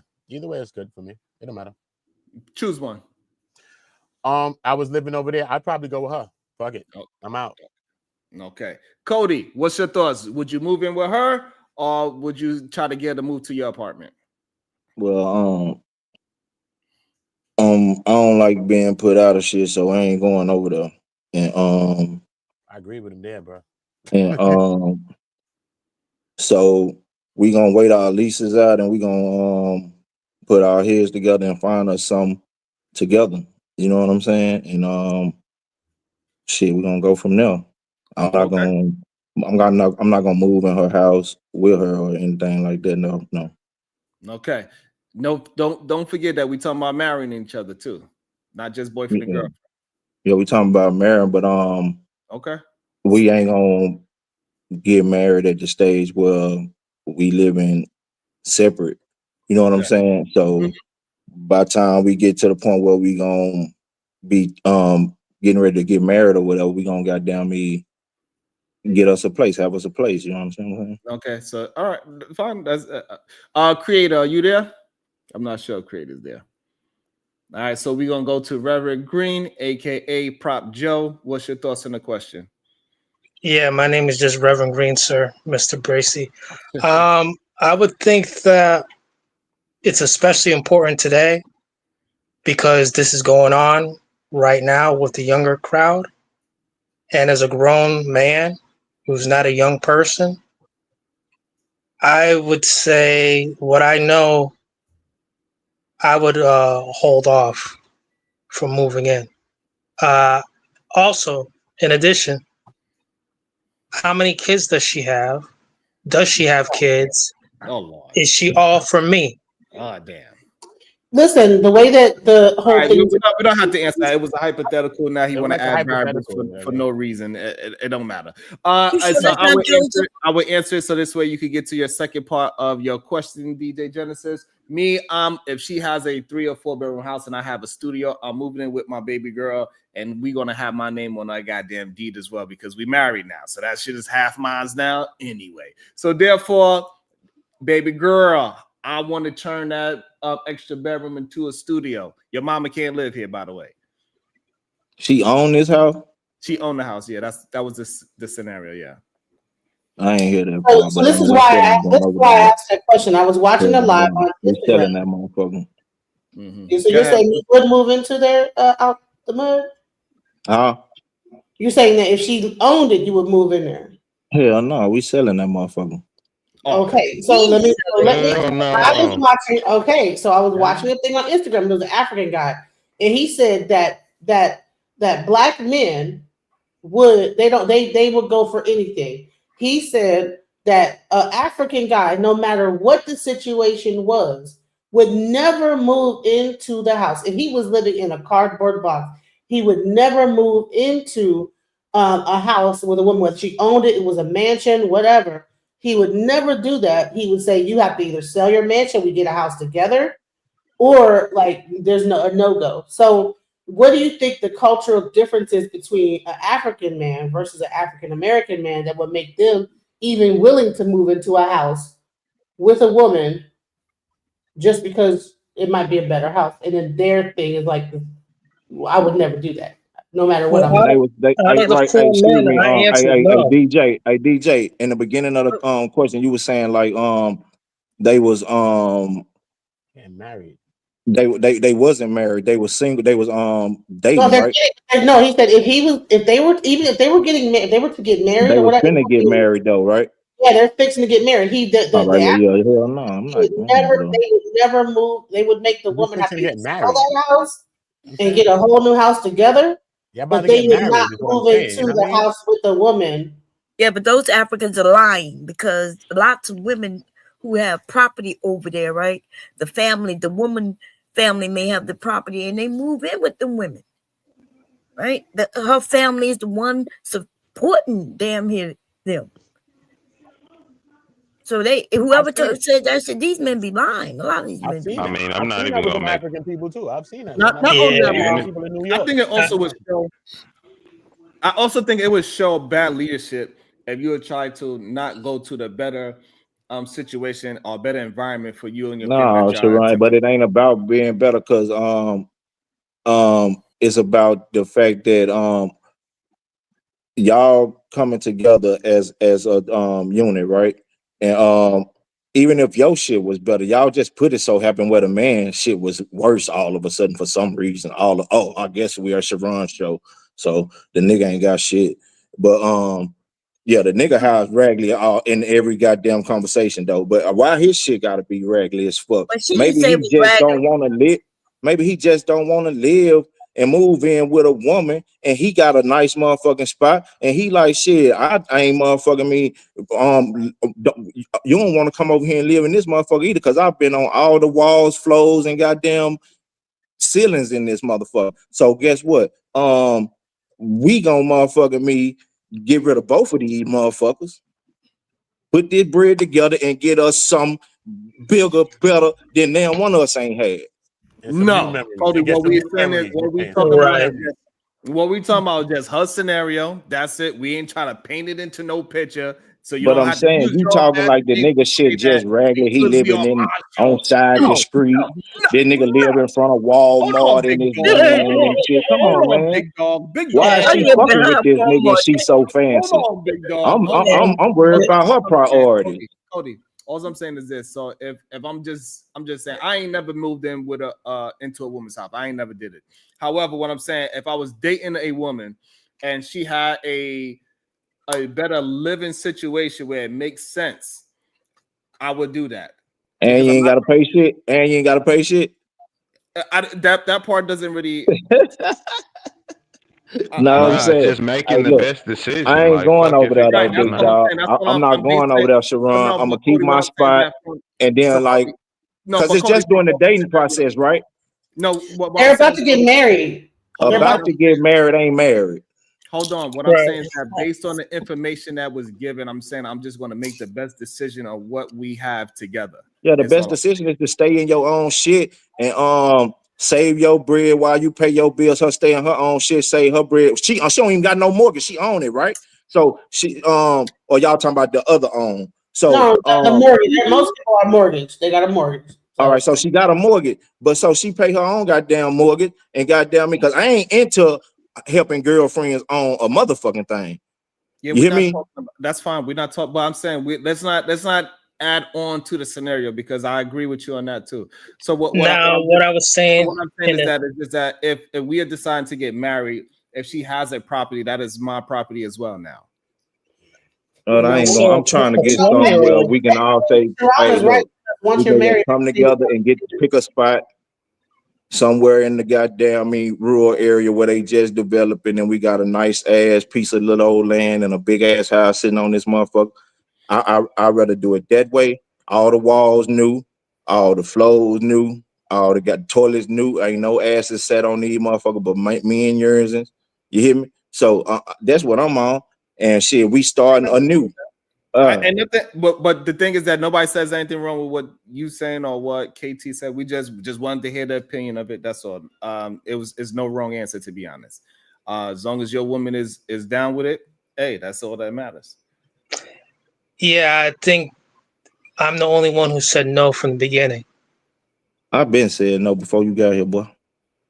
I've been said no when that question was brought up, sir. When she started speaking, You know, because you just can't be moving in with people just because it's a promising, beautiful subject. You know, just because you're gonna get married or whatever, you can't give up your spot, bro. That's your spot. So You when do don't you give have it to up? if you I move mean, when you in. That's say what I'm y'all get saying. married, he still got his apartment. She got the house. So does he stay in his apartment while they're You, married? Like, when does that? What I give happens? you one scenario. I'm gonna why answer you it the way still you got want it this to. damn house? And I said we were selling it. It's Why do like you still this. got this motherfucker? Huh? The You ain't listening, wife. question. You know what? I don't know about this. You becoming no wife shit because you ain't listening already. I said we were selling this goddamn house. But he Wife, said he keeping it. Y'all are insane. I ain't gonna lie. wife said hollering about, but what if I still got the house though? Woman, Yeah, you ain't trying to be no wife. there's Sell certain that fellas. motherfucker so we can go out chill. There's You know certain what? fellas who will move in with a woman, and then the next thing you know, she's saying, "Hey, we gotta go meet my family down south," and he go with her down south, and he wondering why everybody talking about Reggie and Reggie's back home and shit like that. There's certain fools out here who just don't get it. You gotta hold down your own spot. So you gonna hold down your own spot after marriage? You don't So give it up, sir. She give it up. I'm Right. asking. Like that She sounds give it up. good. That sounds good in theory, but if you are with somebody that has a better living situation, you saying you want her to sell her house even though you only have an Yes, apartment. she will give it up. Yes, sir. And this is and You so don't and give it up. that's She give it up. okay. Okay, understood. And that's when we understand that some men are not meant to lead. Right. It's okay. It is no way that I'm gonna go in a relationship, realize that I got a super dope woman that figured out things way before me, and she got a 3 or 4 bedroom house. I'm sorry. I'm like, hey, MJ, do you have some space in your closet? Move your shit over, girl. How you say, Cody? Move your shit over, girl, because But I'm what if coming this in. nigga I'm got this coming over, apartment with and 80 I ain't bands in the leaving. bank account though, Sharon, and he's All that, stacking for the future? Cody, Huh? Cody, What all if I'm this saying is nigga that he's stacking for the future? all I'm saying, Cody, is that if I'm in a worse situation and she has that better house, I'm telling her move her shit over, and I ain't leaving. No, we can get a better house than that shit she in over there. Them niggas Nah, you been can pounding sell her over there. goddamn brains Yeah, in but that over there. might cause, That don't. but regardless, that might cause. But it's a lot of stipulations that where she live. Is it a good place? Can we get something Yeah, better? we If can we do can better get though. something Anyway, better, it's a whole together. bunch of stipulations to that we are trying to add to it now, right? However, we just going off just the premise of a hypothetical that she has a better house, and they'll just say all around is better in every aspect of being better. I ain't going over there, Sharon. Location. You ain't selling me that bullshit. I'm I'm not going selling over it there, to you, nigga. yes, I'm spending a goddamn it. couple nights. I And I'm might a- got a toothbrush, some muscle shirts, and some drawers over there, but I ain't living over there, nigga. Just a I'm bag coming full up of there. clothes. I'm like, I'm gonna say, don't worry about the grass anymore. I'm cutting the grass. I Don't worry cut the about grass for her. I cut the grass, and I probably come over there every day, so I'm taking the trash out for her and shit. But I ain't moving in there, big dog. Hell no. I don't like packing my Why bag. wouldn't you? What You was it? think I want to be walking around here with a goddamn me trash bag, one of them big old black healthy bags, nigga, with it is ripped at the top because this bitch so heavy, nigga. I got all my clothes in this bitch. Hell no, nigga, I'm not doing that shit. Going from nigga to nigga house for a week, trying to take a shower. Hell no, nigga. I'm not getting put out, Sharon. Yeah, look, the fact that we think because we moving with our woman, we You moving can to her put your brother's name situation, on the that deed, we got man. the possibility of getting I kicked don't out. want my name. I want my name on RD. Hold on, I but I'm ain't. saying, Cody, the fact that we act as if just because we moved in with our girl that she could possibly kick us out is crazy. I'm not leaving. No, it ain't, After nigga. we It's get married, reality, that's nigga. it. It's reality, Cody, nigga. Cody, It's reality, nigga. Cody, all I'm saying, Cody, she can't quit me. That's it. We Why married. is I'm over here paying a girlfriend We mortgage, said nigga? wife, god damn it. We No, ain't married. not getting We married. Y'all married. about to get married. So say if the marriage is About to get married don't mean okay, shit. You so know how long you was say engaged when that nigga marriage is proposed to like you? a month You away. remember when you was engaged? And you remember Say when you your was marriage engaged? a month away. Hey, Y'all do you remember when you was engaged? How yeah. long She was ain't that never been engagement? engaged. How long was that engagement, girl? Several times. Girl, answer one of my questions. How long was that engagement you was in? A year. No, you lying. I heard it in your voice, so lying ass. You I just lied. was engaged for a year, yes. You just lied on this pen. I heard it in your voice. I was engaged for a year. Yes, I was. How long was you engaged? That engagement was like 6 years. And they kept saying, "Yo, we gonna get married next year," and you ain't never went down the altar or to the courtroom. So shut that shit up. I'm not gonna be over here for 6 years paying your motherfucking mortgage, helping you own something, and then it's over with and I'm gone and you still own. Hell no. Well, I mean, in that No. scenario, no, that's You why we don't have get to married. put But yourself in anyway, that position. right. If Like you that's what love I'm her, That's why I saying. ain't You going can over there, literally nigga. go in there from the beginning and say, "We're getting married. My name is gonna be Yeah. on the deed." Also, it's real easy. Like y'all When making you it get married make the today? best When you decision get or not. Yes, married, when your we KT, get name married, gonna today? be And on then the you find deed. The out she question owns that the the woman brought back up is y'all property getting tax. married and then y'all choosing who assets is best to move through. Choose whose assets is best to move Your through. name Nigga, not you getting got an on no apartment. deed of some yes, shit it you ain't will. paid Man, for. y'all That's crazy, ridiculous. man. Shit. Ladies, don't do that Bomb shit. Cherry, That my sound name like gonna be usury to me. I don't it's know. gonna be You Sharon don't plan on paying and shit. Bomb Cherry's deed. You You don't find out plan she on owns paying a the property motherfucking I'm thing. That putting nigga my taxes. say, I'm shit in in here my mama's fucking name. I'm and putting my shit in eating. my mama's name. I'm putting dick on this hoe, nigga, and eat. Nigga, you see how good I'm living around here? Look at my refrigerator.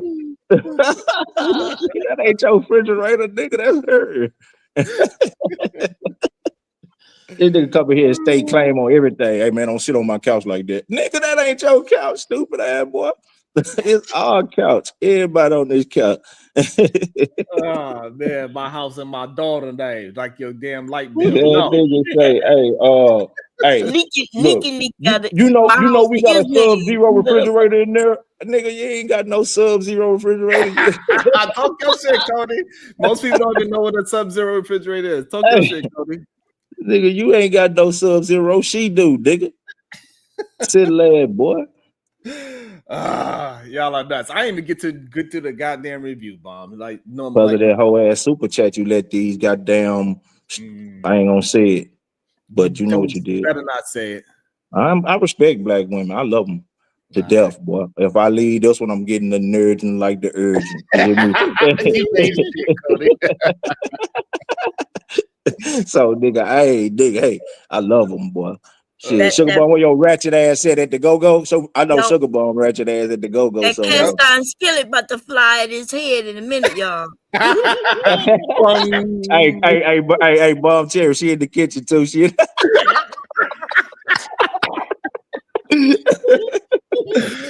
Oh God man, damn. I love hanging out with my people. Y'all are so sick. Maybe tomorrow we'll probably get through the review. I don't know. I'm gonna have to start the review early, Uda, because those men were wilding on me, Uda. Did you see him?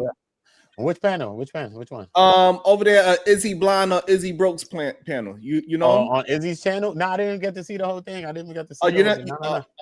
Yeah, I think I saw you over there. Y'all was having a discussion because I seen you streamed it, and then I seen it was on Izzy's channel, but I never got a chance to really see the whole conversation. Is He Blind or Is He Broke? Yeah, I had to, it is what it is. I don't know. I should run your boy yesterday though. What that boy named Mill? That new guy shit panel you went on yesterday. Freezy? That new nigga, I ain't never really seen him, but I fucked around and ended up on that nigga channel somehow. This nigga here was over there too. Well, probably Freezy. The Truth. I know Nothing But the Truth. Yeah, that nigga there. Hey, look. He popped up in my algorithm too, and I don't know how. Oh yeah. He popped up. Yeah, I don't know. He popped up. He popped up yesterday in my algorithm. I ain't never seen the nigga pop up. I disagree with the nigga on the goddamn in the chat. And that nigga blocked me, nigga. You hear me? That's crazy. Hey, look, I went to go get on that nigga panel. Hey, look, he had just not long said, yeah, we're gonna be here for a while. You hadn't been long popped up. Remember, Sharon? He was like, he was gonna be there for a minute. I went to get on the nigga channel on his panel, and when I was in the back, that nigga said, hey guys, I'm gotta run, I'm gonna go, and everything. I was like, out the blue, this nigga just ended the goddamn channel. Y'all was on the panel. I know y'all remember that shit. He out the blue just ended that bitch. Hey, Cody, I ain't gonna lie. I thought it was me too. I was like, damn, that was crazy. We was having a good conversation. Yeah, he out the blue end that bitch. I pulled up in the back, and that nigga out there, because he had blocked me, and I was like, damn, big dog, you ain't tell me in order to be over here, I gotta agree with you. Now, I'm gonna come on the panel and see if we just gotta agree, because I agree with your bullshit if that's what it take to be over here, if that's what you need your fan, your motherfucking niggas who watching your shit to do. I just agree with you, nigga. That's what you want. But this nigga said, hey, that nigga blocked me because I disagree with some shit he said. He just hit the goddamn, you been timed out. I was like, oh shit, this nigga here for real. He want a goddamn motherfucker to just agree with everything he say. Yeah, I thought it was strange too, because I just got there and I think I was kind of agreeing with him, but he seemed like he didn't. I was like, we'll see how that goes. But he just popped in my algorithm, Voice of Venus. If y'all want me to, I could play that instead of playing in the Izzy joint, the Izzy Blind, Izzy Broke. I could show the point where I've seen that Izzy shit too, though. I was trying to help your ignorant ass in the comments, but you don't be reading. You can't read, Sharon. I don't think you can read. I'm starting to think you can't read, nigga. I was like, this motherfucker here would not look at the goddamn chat. I'm trying to tell this motherfucker. Yeah, yesterday I was looking at that shit. His name is Nothing But the Truth, and I thought we was doing good. I thought we was all right, man. We'll break it down tomorrow. I'm gonna make sure I start with that one first, because I didn't get to it today. It's already 4 hours in. It's Sunday. I gotta do some studying, because I gotta go and present something tomorrow. So I gotta do a lot of studying. So I'm gonna scream at y'all later. Thank you, DJ Genesis. Thank you, Uda, Out the Mud, Cody, Creator, KT to Go, the beautiful Bomb Cherry, everybody else that graced the panel, everybody that was in the chat, hit the like button. All the people that been here that did not hit the like button. Shout out to Republic Tea Room. Thank you so much. All the people that did not hit the like button. Ooh, if I catch you outside, catch me outside. That's right. Bye, everybody. This is for my man Black and Proud. It's $50 usually, but for you, for being a long-time supporter, here you go.